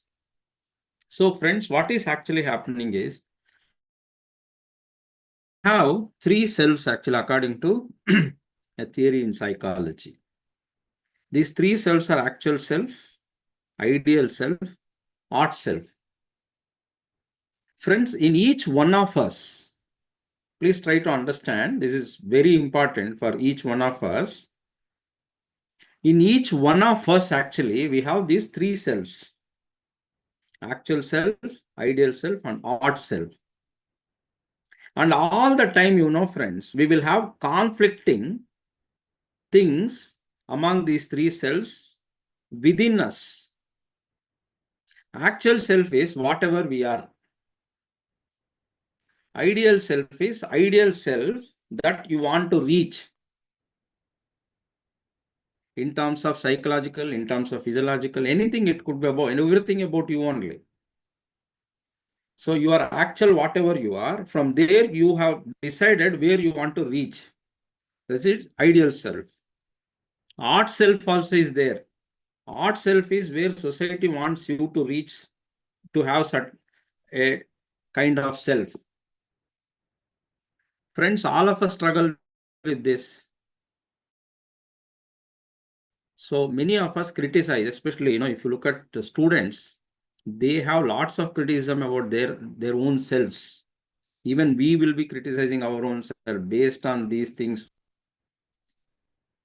So as long as the gap is more among these three selves in you, then you will be struggling more in day-to-day life. You will not have balance. So therefore, this modern education somewhere is creating a conflicting situation in our own selves, not really able to identify what is our real self. So the biggest question all of us will have is, who am I? And we are very happy to say, friends, we are very happy to say that is the most complex question one could ask.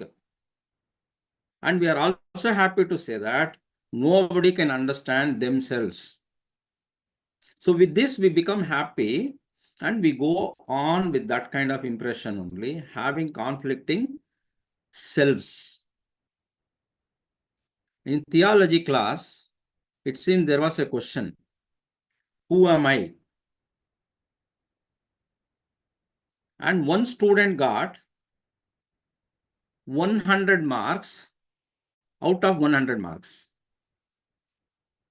The question was, who am I? One student got 100 marks. Friends, can you tell me what was the answer that this student could get 100 marks? Can you think of an answer? So एक लड़के को 100 mark मिला, 100 से 100 mark मिला. हुआ my question हुआ माई था. सो वो लड़के को 100 मार्क मिला. सो आप क्या सोच सकते हो क्या आंसर हुआ था उधर? I will tell you. No problem. I understand it is muted for all of you. No problem. You think about the answer. I will tell you the answer. If you are correct, then feel happy about it. The answer was simply at the end of the page. What happened? You're not able to hear?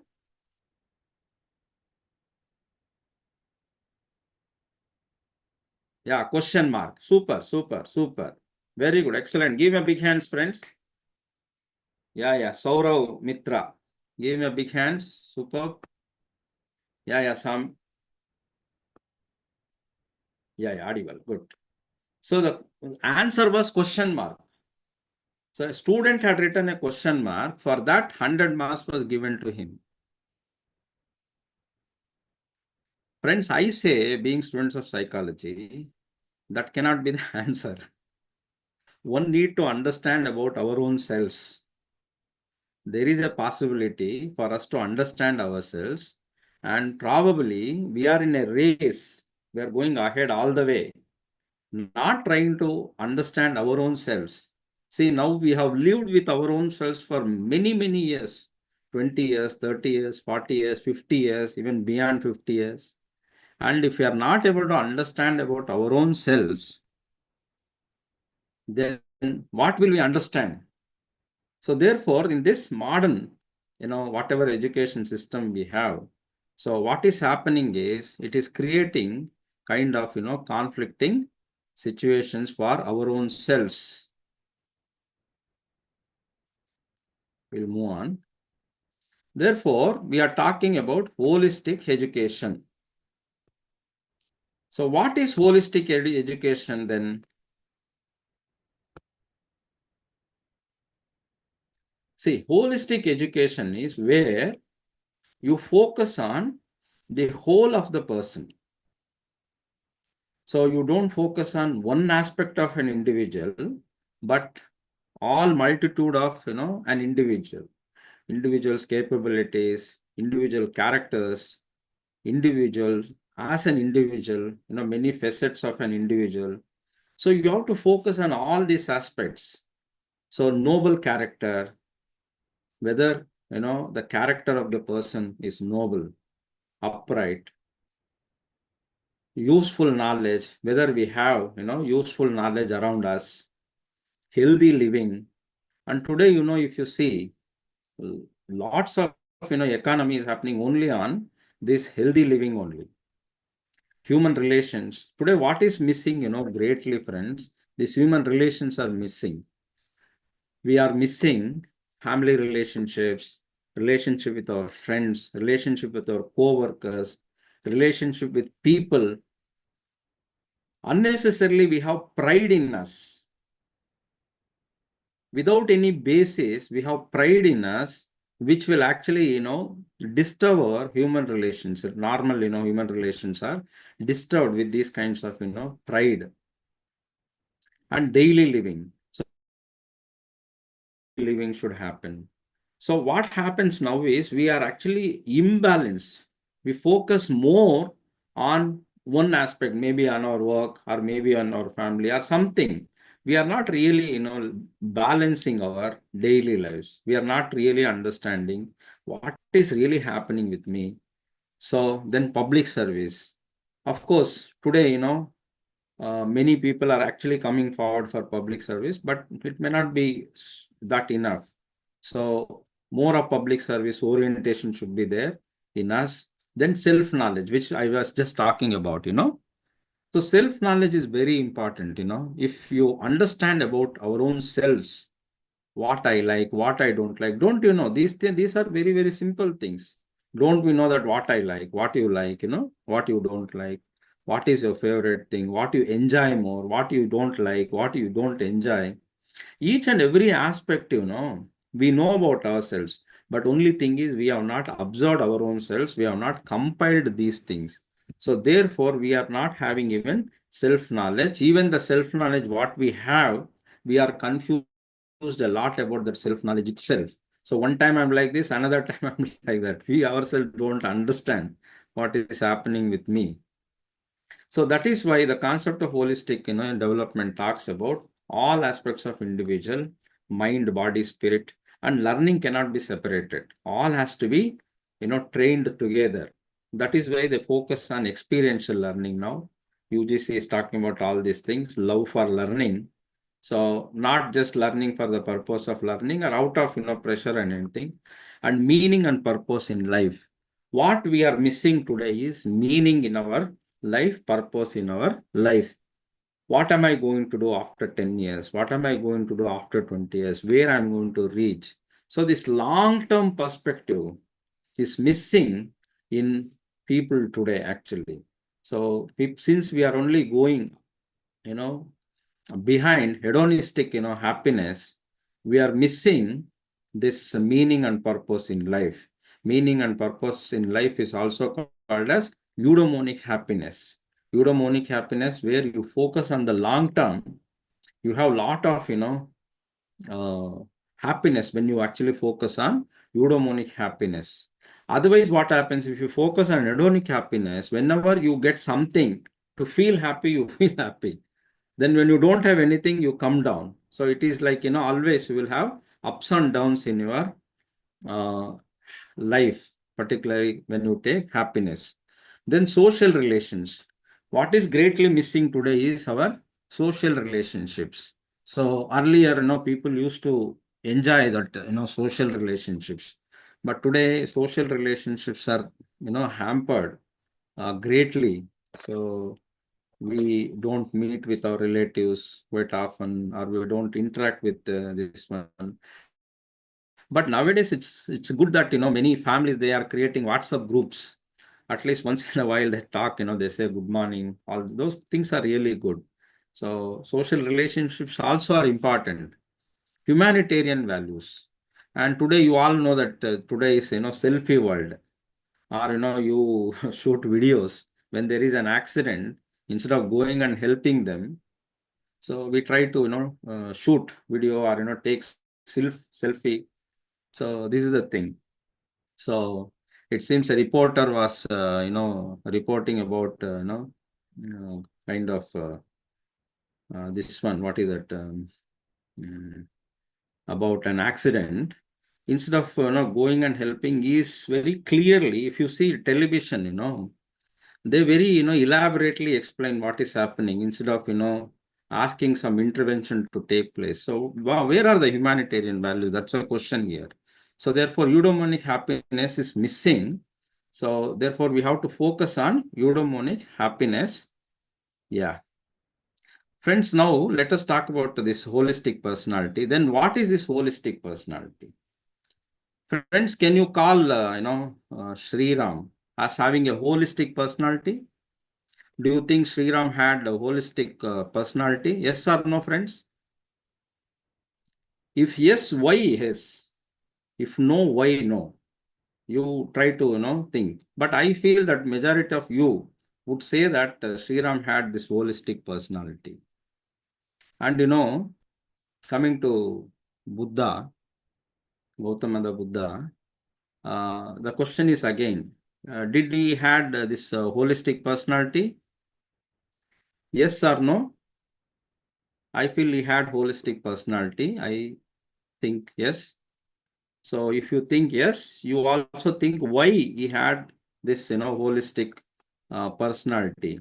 What is that they had in them to say that they had holistic personality? And Kautilya, Chanakya, do you think that he also had holistic personality? I'm sure he had holistic personality. Yes. So like that. So like this, many examples we can take. Aryabhata example, and Sri Krishna's example, and even Arjuna's example. Even Arjuna had holistic personality. When he had question, he clarified with Lord Krishna. So friends, when you look at all these personalities, because when I was preparing, I had a question. What is this holistic personality? Even when I was Googled, I was not getting the answer. We being teachers, we should know very clearly what we are talking, because when we know what we are talking, that can be transformed in others, and that can be transferred, and transformation also can be seen in the other person. So therefore, I had this question, whether these, personalities whom we always refer, especially Indian context, to see that whether they had. So in one of the classes, when I was taking offline, when I was asking, they say that Jesus Christ also had holistic personality, without any doubt. So therefore, all these, tall personalities, they had holistic personalities. Therefore, they could become, tall personalities. Why? So some of the things I thought of, what is that, listing out. What could be the, holistic, this one. See, friend, this list is only indicative. You can add anything to this. You can go on adding. So that's not an issue at all. So you can add whatever you think missing to this list. So let this be disseminated to more and more people, especially being teachers. We should know these things, so that not only we try to inculcate these things in us, but also to help the future generation. to inculcate these things. Being humble. It is simple thing. Being humble is very, very simple thing, but yet very difficult to inculcate. So pride is very easy. Or becoming, that arrogant, I'm this, I'm a professor, all that, it is very easy. But, inculcating being humble is, very difficult.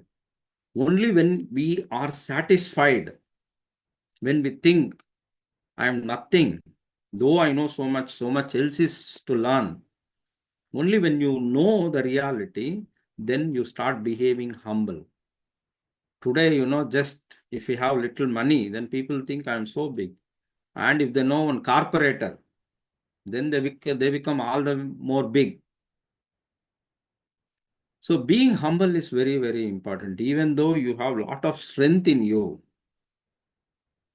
that strength should not be exhibited as pride or arrogance.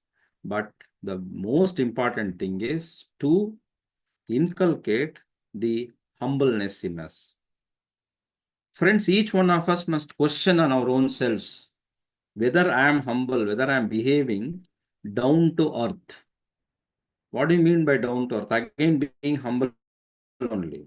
When I know everything, when I am very powerful, yet you should behave very well, which is most difficult task. That's what, many people say, that being simple is most difficult. Being extravagant is very easy, but being simple is very, very difficult. So when you say I'm a holistic person, so somewhere we have to equip ourselves and inculcate, down to earth conduct and behavior, respect other person. So not having confusions in the mind.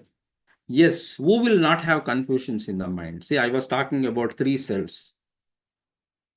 3 selves are where the self has got conflicting situations. But if once you start, inculcating that humbleness, slowly what happens, friends, you will not have many confusions. Even if you have confusions, you start clarifying them through some means and ways. So therefore, one of the important, indicator is whether we have confusions in the mind, whether we have, fickle-minded, or whether I'm clear with things. So if I'm not clear, then you have to work on that. So being humble, which everybody can inculcate, or you can get rid of confusion slow and steadily. When you don't have many thoughts, so slowly you will become very clear of thought and action. So therefore, whatever we do, why I am doing it? If I am doing this, where I am going to reach? So this is a clarity of thought and action should be there. No ill feelings. So if we don't have ill feeling for anybody, whoever it is, whether it is my colleague who is doing better than me, you should actually appreciate that person. You should never have ill feelings. Friends, only when you accept the other person, you start becoming holistic, you see. You have to accept everybody. Okay, someone else is doing better than me. Good. You have to appreciate. So therefore, no ill feeling should be there. And again, why should we feel, bad about somebody doing something? If I am able to do it, I should do it without, feeling jealous or whatever with others. So equanimity, being equanimous is very important. So you should be always balanced in our life. Again, all these things are very, very simple. But these simple things we have to work on, then we have to inculcate, and we should actually start applying that. So when you become this, then slowly, you become a role model for others. That too, especially being teachers, we are role models in this society. And when you exhibit these kinds of conduct, so you will help many people inculcate, these things. So therefore, being equanimous. Of course, added to this is calm and peaceful. I don't know, I have seen many people, all the time they appear to be very tensed, very stressful, anxious. No need. What is there for people to feel anxious? You have to only act. But most of us, we act only in our mind. We think everything, in our mind itself. So then what happens? We lose that calmness. We lose that peacefulness. So if something goes wrong, nothing wrong. If something what you expected did not happen, it's okay, fine. So calmness and peacefulness. If you are able to maintain this calm and peaceful, mind, you see the change in us. That automatically you become a kind of holistic person where you start actually using your brain power. So that is why all these things are needed. And it is possible when again you have knowledge. Only knowledgeable person. See, now we all are knowledgeable people only. Somewhere, we have doubts about our own knowledge. So therefore, we have pride. Both this, doubt and this pride will be, the two faces of the same coin. So when you're doubtful, you also become kind of, prideful or arrogant. So knowledgeable person should always, that's what, there is a saying, Vidya Dadati Vinayam. So knowledge should actually make you more and more humble. And knowledge should be reflected in our behavior actually. The more you become humble, the more you become calm, peaceful, equanimous, people will easily know, oh, you are a knowledgeable person. So they will say, yes, he knows. Then skillful. Along with knowledge, friends, very important thing is we have to learn skills. What do you mean by skills? Skills, again, very conscious training into whatever knowledge you have. So consciously, we should have this, knowledge. So when this knowledge becomes conscious, then what happens? You will gain lots of skills in you. And you have to exhibit skills. And when you have to exhibit skills, you have to be very, very calm and you have to have balanced viewpoint. So therefore, this, whatever I'm talking to you now, is a very, very important slide. Because when I was checking even UGC, what they thought about the holistic person, they have written, but they have not written what should be the ingredients for holistic person. These are some of the simple things. So you can build on this. And finally, spiritual, friends. Spiritual doesn't mean being religious.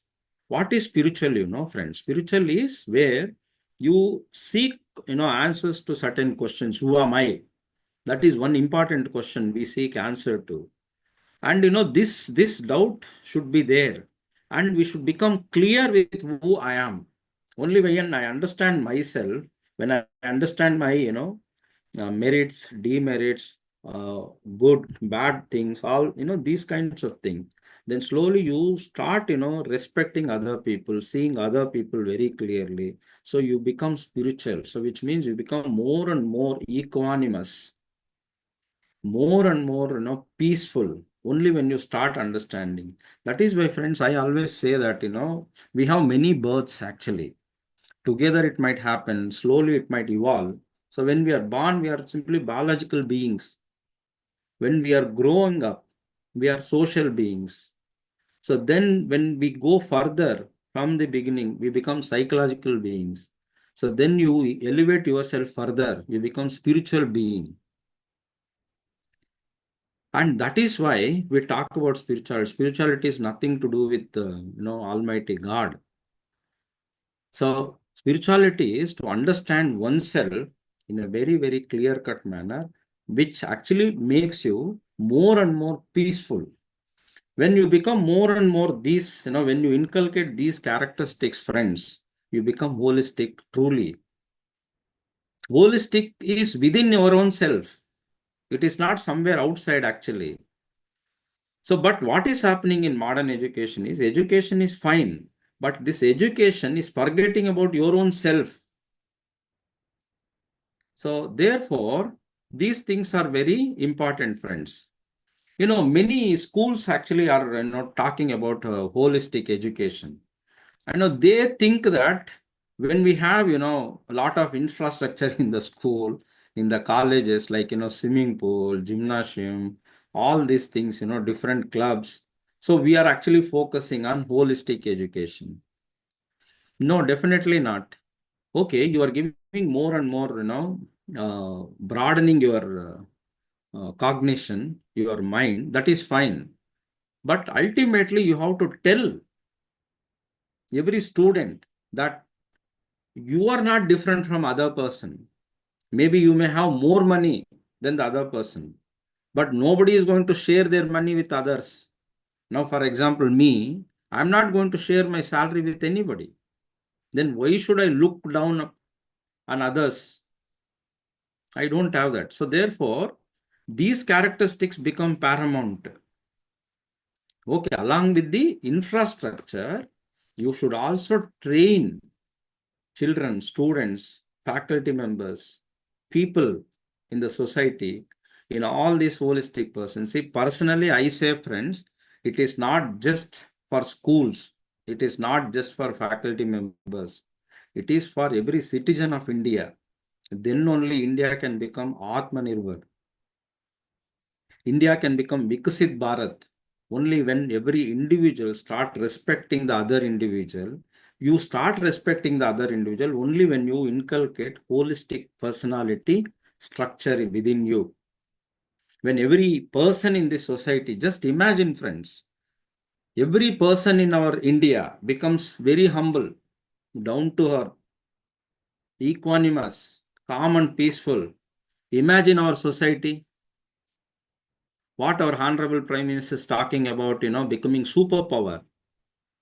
I don't speak about superpower in terms of having weapons. Definitely, when we are developing, when we are progressing, we will have weapons. But more than that, we have to become superpower in our society, where you will have brotherhood, respect for each other.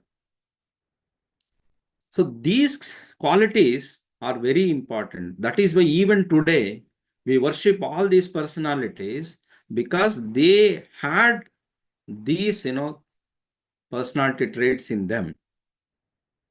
So therefore, focusing on all these things is very important, along with the infrastructure that these modern schools are, introducing and giving to the students. Many schools I have visited, when I go, they actually ask me to talk about memory, personality development.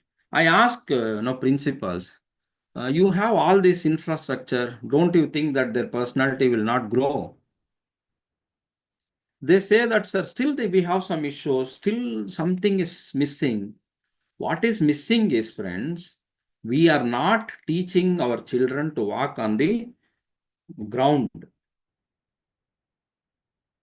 So these are some of the issues that probably all teachers, us, we have to think, we have to talk and try to inculcate these things even in our curriculum.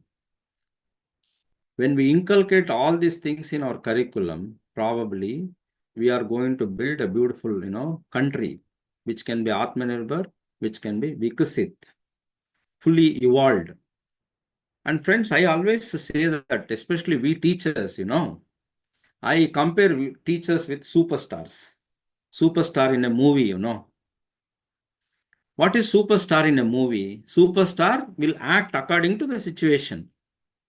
And friends, I tell you, we are teachers, actually, we are much more powerful than any superstar. We should be able to, handle any kind of situation, mold ourselves into any kind of things. But unfortunately, teachers look very rigid to me. I go to many MMTTCs for offline classes. When you see, they become so rigid, you can actually see their body language. I always say, why you are so rigid? What achievement you have done, even if you have got Nobel Prize? Should you be rigid? No need. Be flexible, friends. If somebody thinks that I am rigid, no, please be flexible. We are teachers. We have to accommodate everybody. We should have holistic personality.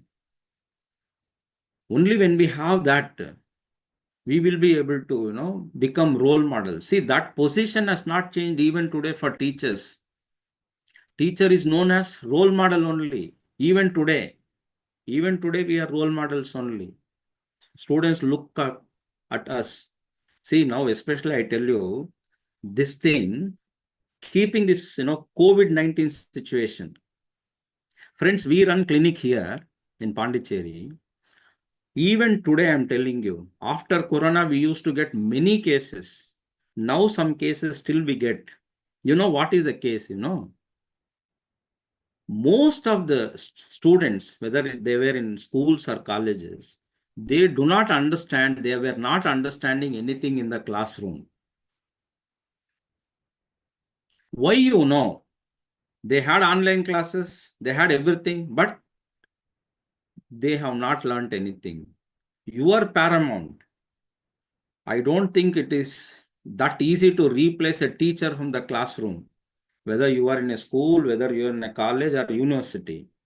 When you speak to students face to face, the amount of learning they have, you cannot compare with any YouTube talk or Swayam courses or any kind of courses for that matter. Maybe they can learn, shallow learning will be there. They may pass the exam, or rather you are passing them more than they passing the exam. But you cannot replace the teacher. Therefore, friends, my appeal to all of you is, you are a role model. Please try to, you have everything within you, but maybe situation, circumstances, maybe college, maybe our HOD, or things must have made you very rigid. No, you don't have to be generalizing that rigidity. Wherever you want, you can have. Even that is not required for you. So therefore, see, as Swami Vivekananda said, nobody can insult you unless you allow them to insult you. Or nobody can make you rigid unless you allow them to make yourself rigid.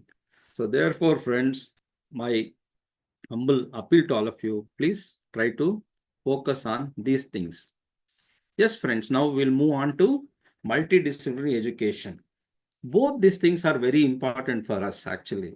When we are teachers, we have to see, our discipline from a different perspective and different disciplines from our perspective. So then they give you, a lot of new insights into us. So therefore, this multidisciplinary education is very, very important. So I fully agree with the Government of India and UGC when they talk about multidisciplinary education. So friends, you can also actually, if you study your own disciplines, we would actually name, many philosophers or many people who have contributed earlier. Like, for example, Plato, Aristotle, or all these people, they had knowledge in more than one discipline. So if you talk about Darwin or Galton, they have contributed into many disciplines actually. So that is quite possible. But then of late, what happened? We became more and more specialist in one particular area, or even super specialities there also. So perhaps, okay, that is fine. But at the same time, it is always better that you become multidisciplinary in the true sense. And today I remember, yes, I must tell you, friends, today actually I had a talk in a seminar in the afternoon, today afternoon. So economics department was organizing a seminar on Viksit Bharat, particularly rural transformation.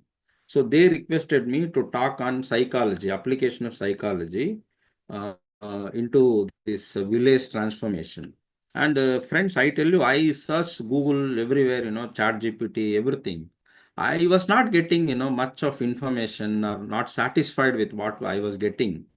Why? Because we have not focused on this multidisciplinary orientation, looking into village transformation or rural transformation. You know, when actually I prepared the talk and today when I delivered it, I realized that we have lots of work to do actually. And you know, if you see, friends, I'm not going out of the syllabus or talk. I'm just connecting this. When I looked at the problems that rural area are, you know, struggling with, what people were struggling in 1947, even today also they are struggling with the same kind of things. And I say that if we continue to be, you know, going in the same direction, probably we may not be transforming our own selves. Maybe by 2047, 49 also, we will be moving in the same direction. So probably there may not be much of evolution. So that's what I was. So therefore, when we are focused from different disciplines, you will see that the lacunas that are there, and very easily you will also see the solutions for the problems. So that is why multidisciplinary education approach is very much, you know, important. And of course, especially our country was known for this multidisciplinary approach, right from, historically, traditionally. And of course, it was exemplified by the ancient institutions such as Nalanda and Takshila and all these universities, where we had this every branch of knowledge, such as singing, painting, chemistry, mathematics. So all, related disciplines used to be there in those kinds of universities. We have read a lot about, these things, with a lot of pride. But of course, we are missing that. And in National Education Policy 2020, so they actually suggest a lot of things towards this direction of, introducing, offering, and doing multidisciplinary education, which is very important, especially for us teachers. We have to focus a lot on this multidisciplinary education. We have a lot to contribute. So now what is happening is we are limiting our own selves to, certain area of our research or area of teaching. So probably we have to focus a, lot of orientation towards other subjects to see from our, lenses. So we have a spectacles, This spectacle is, ours from our own discipline. When you look at the other disciplines from our spectacles, probably you will come out with lots of, new things. So friends, I have one DST project also, where there also I'm applying psychology to certain psychological illness from computer science models.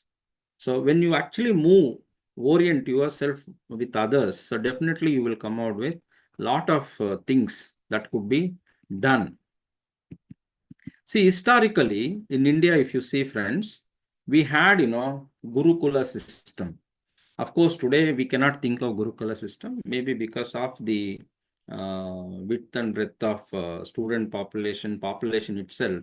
Probably when there was some kind of reservation in education, like only elite class should go to educational or Gurukulas, only, children of kings or noble people should go. So probably that time we had Gurukula system. Today, we may not actually go back to that. Don't think that I am actually advocating that. No, I am just telling you, historically, we had these things. So we had Guru Shishya Parampara, where a lot of respect used to be there for gurus. But today, unfortunately, in many places, that is missing.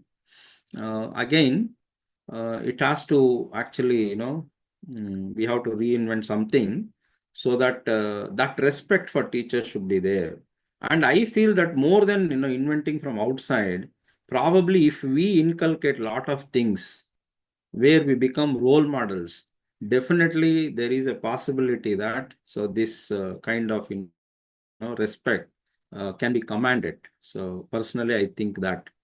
So where this Guru Shishya Parampara and the Gurukulas were focusing on holistic development. So which means all aspects of human being, all aspects of a student, they used to focus because that was important, because they had to also run the states or sovereign states, So therefore, that holistic personality was needed.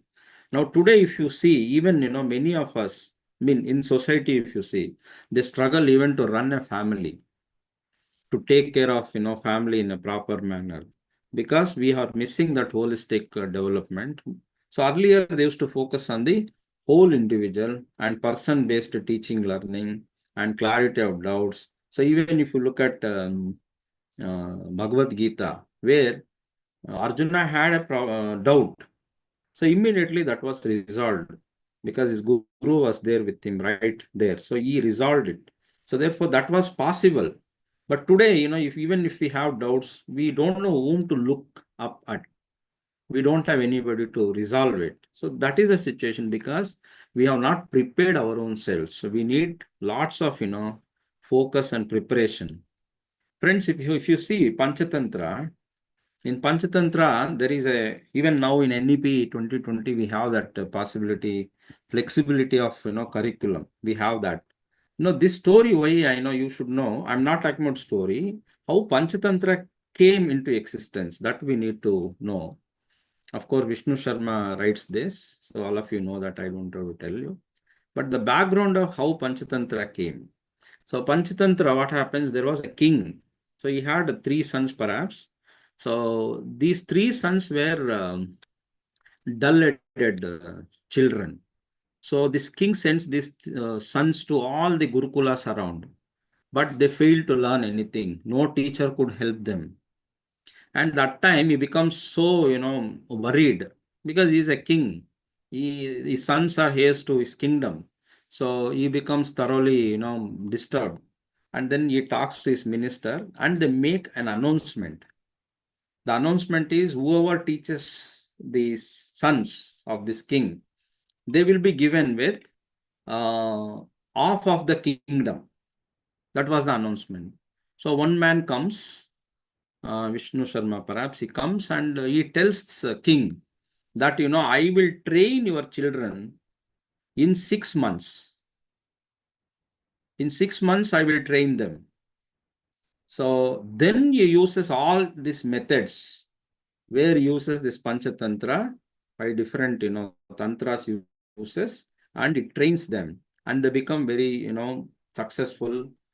They become educated, they become holistic. So this is the background of this Panchatantra. Even today we read, if you read this, you also learn a lot of things, you would have experienced this. Because we are actually focusing on the not only holistic person, but also we are actually focusing on the multidisciplinary approach. So this is one of the way they are approaching. So that's why I told you this. So ancient India we had. And this, of course, all of you know that if anybody was educated in ancient India, they should know 64 arts. So including Chor Vidya also was one of the arts, it seems. So, which means when we are educated, we need to have all these things. So including cooking, singing, dancing, painting, everything. So which means if you are left alone anywhere, you should be able to survive. You should be able to lead your life successfully. You should be able to resolve the issues on your own. So which means you were trained as a complete man. So that was possible in ancient India because of multidisciplinary education system that we had. So probably slowly we have missed that. Of course, we have missed based on the circumstances, context. But now again, we have a context where we are seeing that things have gone wrong, and therefore we have to focus on this again. Now, present, if you look at higher education institutes, so what we have is, we have, very narrowed kinds of, universities where the focus has moved to specialization, particularly in, one particular subject or single stream institutions.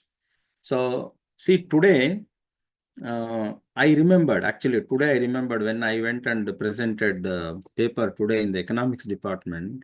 I remembered that when I was undergraduate student, I did 3 combinations. Like one, I studied sociology, economics, and psychology. So therefore, I could connect. It was much easier for me. So, but now slowly this thing is missing actually. So because we have many now today standalone universities. Now, if you look at, music university, Sanskrit University, agriculture university, all these are, standalone universities where you have a rigid boundaries. Now, even in our own universities, if you look at our own universities, you have so much of rigid, boundaries, you cannot focus on other disciplines. So we don't even focus on other disciplines. Of course, now things are changing slowly. So actually, in some universities, in Western universities, I think teachers are rotated. So I'm teaching psychology. So I think once in a month I have to go to different department also. So I have to go and teach them that. So rotation of the faculty members from different departments, disciplines. No, it's a nice idea, you see. When we actually rotate ourselves to a different departments or different disciplines, when we focus, when we tell them, about our subject, they will start linking, many things. Oh, many things could be done from this. So there, see, I remember I had one talk long back on literature. I actually taught literature students how actually you can apply psychology for writing skills. So they speak from a different perspective about writing skills, but as a psychologist, I give a different perspective. So which means we have scope for a lot of application when it comes to multidisciplinary. So we should not have much of rigid boundaries, particularly for this multidisciplinary and interdisciplinary. Of course, interdisciplinary is happening, but multidisciplinary is now is we are looking at. So some of the attempts that I have come across, that future studies. Actually, in Pondicherry University where I'm working, before we joined, they had a department called Future Studies, it seems. You know how beautifully the vice chancellor and the authorities at that time they have thought of having this kind of course, future studies. See, now most of the technology is focusing on future studies, friends. If you focus the technology, especially Google, Microsoft, all these things, no, they are focusing on more and more future studies only. But that time when they started, perhaps they could not succeed. So it seems they closed down that particular department. Had what I feel, had they included some technology, people also in that, particularly computer scientists, software engineers, things like that. Probably they could have done a lot of things there. So future studies. Then we have something called banking technology, where computer science and then engineering sciences, then banking, commerce, all these people have come together. Very successful programs are going on. That is on banking technology. Then green energy technology. See, we are focusing on alternate, energies today. So alternate source of energy. So therefore, these kinds of programs, where again engineering and green energy from different, scientific subjects. So they have, they are achieving a lot now. Then social inclusion. Now, if you see actually these things, the scope of these, programs have gone ahead of our traditional courses. Traditional courses are very much required, but for application sake, for achieving a lot of advancement, so these things are very much required. So women studies, gender studies, all these kinds of courses are very much required. Like that, we can come out with different perspectives with multidisciplinary, maybe starting with physics and social sciences, something on environmental. So we know about environments, but when from physics point of view, when you speak about that, probably that will give a different perspective altogether. Like that, in most of the universities, these kinds of things are very much required. Now that is why UGC through NEP 2020, they're focusing on research and development and innovation and incubation. So not only just researching, we have to develop some kind of, products also, some kind of models also, because that is very much required. See, we have lots of potential as universities. In fact, universities are the one, or higher educational institutions are the one which contribute to development of science and technology, or business models. But in India, unfortunately, we have not been applying our knowledge into these kinds of things. Of course, now the focus is slowly changing. Even when I go for NAC visits, so I actually see most of the institutes, they will have these things: research and development, innovation and incubation. Lot of application is happening today. So therefore, it is a welcome move. So when you go multidisciplinary approach, when you take, so this is possible. I remember I attended one actually NAC visit to Sanskrit University, Central Sanskrit University, where they had a lot of innovation and incubation, where they have used technology for converting this Sanskrit literature into kind of business models. And not only that, they also had a channel on YouTube. I don't know whether now they must be having. You can see that their development, where they have used computer software to market the Sanskrit things. So something very innovative they had. Like that, when many universities, when you attend, you will have these kinds of things. Even from your own discipline, you should try innovatively some kind of business model to see that. See, based on this only, I was telling you, I have a DST project where I have combined computer science with neurology and psychology, where I'm going to give a kind of application which can be used easily by dementia patients. So today, actually, dementia treatment, it takes a lot of money. But, we can actually create something which can be without any much money involving, we can help people. So when you come to multidisciplinary approaches, so therefore, having innovation incubation centers and research and development center from NEP 2020 focus is really a wonderful, thing. So from this point of view, friends, if you see that the NEP 2020 also has focused on different types of institutes, where you will see that multidisciplinary research intensive universities. So which now, and it is very important that these kinds of research institutes, intensive universities come and work on new innovations, new developments in the area of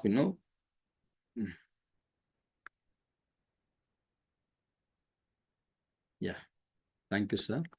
And coordinator, sir, should I actually give some time for discussion? Now it is 7:42. Should I give some time for discussion, coordinator, sir? Sneh, Yes, sir. Yes, sir. ma'am. Okay, ma'am. If you want to continue, sir, we can continue for 10 more minutes. Then Yeah. we can spare some time for the discussions. Yes, ma'am. So I will stop maybe around 7:50, 7:52 that time. Okay. Sure, sir. Sure, 7:50 sir. around I'll stop, so we can have some kind of discussion also. Sure, sir. Sure, Because sir. many will have many things to talk, definitely. So therefore, friends, I will try to conclude quickly. So we have these kinds of focus now. So one is research intensive universities and teaching intensive universities. And then even now colleges now, they are also now made as degree awarding multidisciplinary autonomous colleges. It's almost like, something very similar to university also. So therefore, the overall higher education sector will have a different, orientation today. So where you will have professional courses as well as vocational, all that. So therefore, the policy, in fact, these courses, when you talk about, dance, theater, all these things were not in, every university.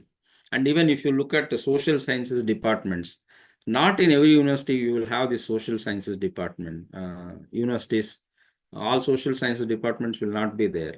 But now this policy actually has, these policy makers, I feel, that they have realized that this orientation is very important, where, not only creating holistic mindset, but multidisciplinary education, which can create more and more new innovations. So these things are important actually. So including languages, literatures, philosophy, Indology, art. See, many times, philosophy, Indology are not really focused areas in many universities. Now, fortunately, now these kinds of, courses will get due recognition, I feel. So then sociology, economics, sports, translation, interpretation. Then, of course, academic collaboration between institutions. If you see, friends, nowadays, most of these calls for projects, ICSSR, DST, all this, DBT, all this, if you look at these calls now for project funding, you will see that they're focusing more and more on collaboration, not just within the institutions or one principal investigator. They're focusing more on collaboration between institutions. Recently, also, there was a call on by ICSSR, I think. They have come out with, collaborative research projects. They have asked for collaborative research projects. I'm sure some of you must have applied. And if you have applied, I think still date must be there. Please focus. Talk to your colleagues in different institutions and try to apply, friends. So actually, this is very important, having a multidisciplinary approach. And because me personally, I am applying it and I'm also seeing it, the fruits of it.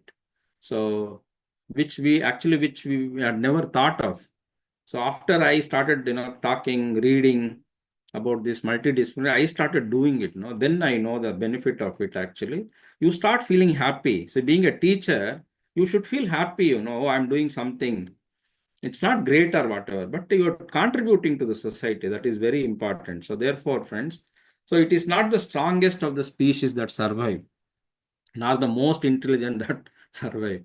It is the one that is most adaptable to change. Of course, I do not know, friends, I do not know whether this was told by Charles Darwin, but I thought this, quote is very, meaningful, especially for us teachers who are there in academics and who are actually doing some kind of social service as NGOs or whatever. I thought this will be helpful for us. So that is why I have taken this. So therefore, whenever we are able to adapt, see, if you remember, I was telling you, many of our colleagues have seen them to be very rigid, not flexible. So you actually struggle a lot if you are, rigid. So you have to be flexible. So you have to be adaptable to changes that are happening in our day-to-day, life and society. So therefore, please have that open-mindedness. So, and start enjoying. See, many times, people come and ask me, especially faculty members, they ask me when I go for offline classes. Some of the teachers, very realistically, very truthfully, they have spoken. They've asked me, sir, I don't feel interested in anything. What should I do? Very practical question, friends. I've seen many colleagues. They say that, no, I'm not at all interested to do anything. I don't even feel like going to the class. What should I do? I don't know whether it has happened with some of you also, but I have seen, especially, teachers who say this. It only means that, friends, it only means that you are actually doing the same thing again and again. You have become bored by doing that. So then what you should do, friends? You should do multidisciplinary approach. You focus on different disciplines from your discipline, from your specs, you look at the other person. Then you see that, oh, there are many, opportunities. So this is quite interesting. That is quite interesting. So that's the simplest solution, I tell you. When you are bored of doing what you have been doing, you don't feel like going anymore to the classroom to do things, which means that you have to, from your place, focus on other things also, especially doing research, talking to your friends, colleagues. Very interesting, these things. When you understand what they are doing, then you see, oh, I can do this in your discipline. So one day I was talking to some biotechnology people. They were talking about doing research on blood. They do some research, it seems, on blood profiling and other things. So I was telling them, yeah, we can definitely do some kind of research on blood, having some kind of personalities or psychological issues of blood group. So anyway, that was just there was a talk like that. So which means life becomes very interesting when you talk to other people, other disciplines. Yeah. Yeah, this is a story that I think all of you know. So if you're interested, I'll again narrate it. Otherwise, if you think you know it, I will just leave it. So this is only to tell you that we need to change. So that's what we need to learn. So that's the only thing. Yeah. So you know that the story goes like this. There was a topi wala. वो टोपी बेच रहा था. So then one day he slept under the tree. So जब उन्होंने नींद से जगा, देखा सभी टोपी उसका टोपी लेके सभी वो बंदर लेके चले गए थे. Then this fellow tries to throw stone. They also take something and try to throw at him. Then he realizes that okay, I have to throw my hat. So then when it throws its hat down, then all the monkeys also throw their hat down. Then he picks up all the hats and goes. So after several years, after a decade or two, his grandson also start selling the hats. And when he is selling the hats, same thing happens to him also. He also sleeps under a tree. And all the monkeys have taken the hats. And this fellow also tries to throw a stone. They also throw a stone. Then this fellow remembers that, my grandfather had told me that I have to throw my, hat like this. Then all these monkeys will also throw the hat. So when he removed and threw the hat down, one small monkey comes, picks that up, he puts that and he tells this fellow, I also had grandfather. So which means he has learned something. So we need to also to learn from our experiences, keep moving ahead flexibly, learn new things, learn different things. That will actually put us not only being happy, being very fulfilled actually in our work, in our research, in our way we are looking at the world, because we are contributing to the society definitely. So therefore, friends, try to adapt. Even psychology also tells, another 1 minute or 2 minutes, I'll complete it. Psychology also tells that if you're good at one, definitely you're good at many. So which means if you're good in your language, then you will be good in many other aspects. If you're good in statistics, you're good in many other aspects like that. So the same thing, if you see the UPSC exam pattern also, UPSC also follows the same multidisciplinary approach only. Because when you have multidisciplinary approach, probably they think that holistic development also takes place. So you can see the same application here also. So the same, that multidisciplinary approach, and then holistic development is one of the focal area that they have envisioned in the national education policy. So therefore, let us try and adapt our own selves to changing conditions. So we have discussed a lot about holistic personality as well as multidisciplinary approach. So with this, I'm concluding. So thank you very much for giving me an opportunity and for your patient listening. So thank you very much.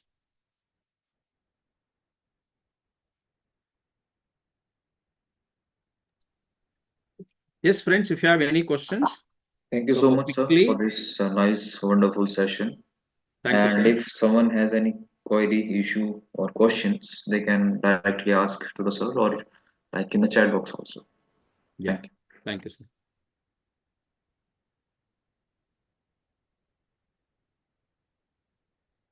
Dear participant, please ask some question for discussion if you have any.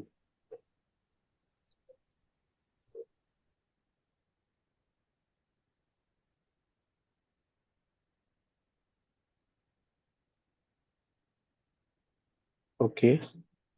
So I think they have enjoyed a lot about the lecture. Yeah. And hopefully.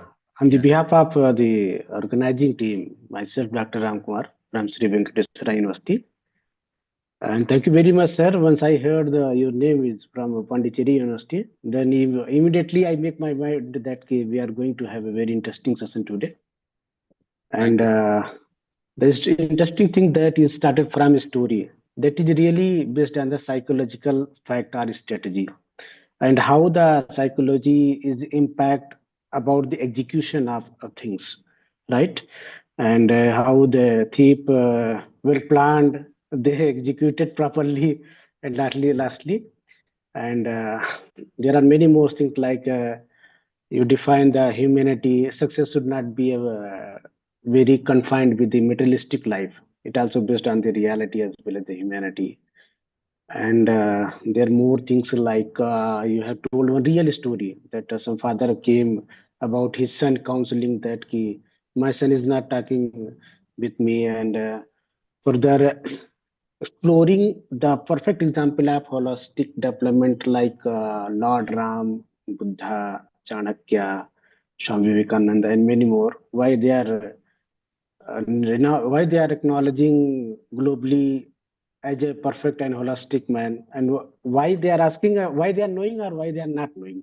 There are a lot of questions behind the two statement, and who I am. That is very interesting as in that lab. And further moving to the factual basis and the holistic and multidisciplinary approaches of your session. And the perfect thing also that you have quoted your one quotation of Sir Charles Darwin, the key adaptation of changes. No? So initially we were studied in different educational mechanism, and after that CBCS pattern. Now we are entered into the next era, that is the complete interdisciplinary approaches that is based on the NEP 2020. And further discussion on further ended with a story of that Natkat Bandar. And I hope our participant have enjoyed and they learned a lot, and hopefully in future it will be remains continue. And dear participant, we will again meet tomorrow with the same slot with a different respected and esteemed speakers. Thank you very much, sir, for making our Thank you, Sir, Dr. I Ramkumar. think I must add something, sir, if you don't mind. Please go That ahead, is, sir. since I'm a soft skills trainer, sir, objective of every education is some placement. So this holistic approach actually helps an aspirant to face the interview from multi-aspect angle, sir. Super, Rather, even the interviewers are also impressed if a person is, previously it was said, jack of all trades, master of none. But now one has to be dynamic. That is what I have experienced, sir. And that is my take on this holistic approach. It also helps them to get into placement mechanism as well. Okay. Thank you, sir. Thank you. Thank you, sir, for Dr. adding Ramkumar. some more Thank you things. so much, sir. Yeah, Thank you. yeah. Thank you so much, sir. you so It was a much, great sir. session. Thank you, sir. Yes. Thank you. Thank you. Shall I Good sign night to off? all. Yes. Yes, sir. Yeah. Yes, sir. Thank you, Thank sir. you so much, Thank you, sir. ma'am. Thank you, ma'am. Thank you, sir. Thank you all the participants. We will be Thank you, meeting sir. tomorrow at 5 p.m.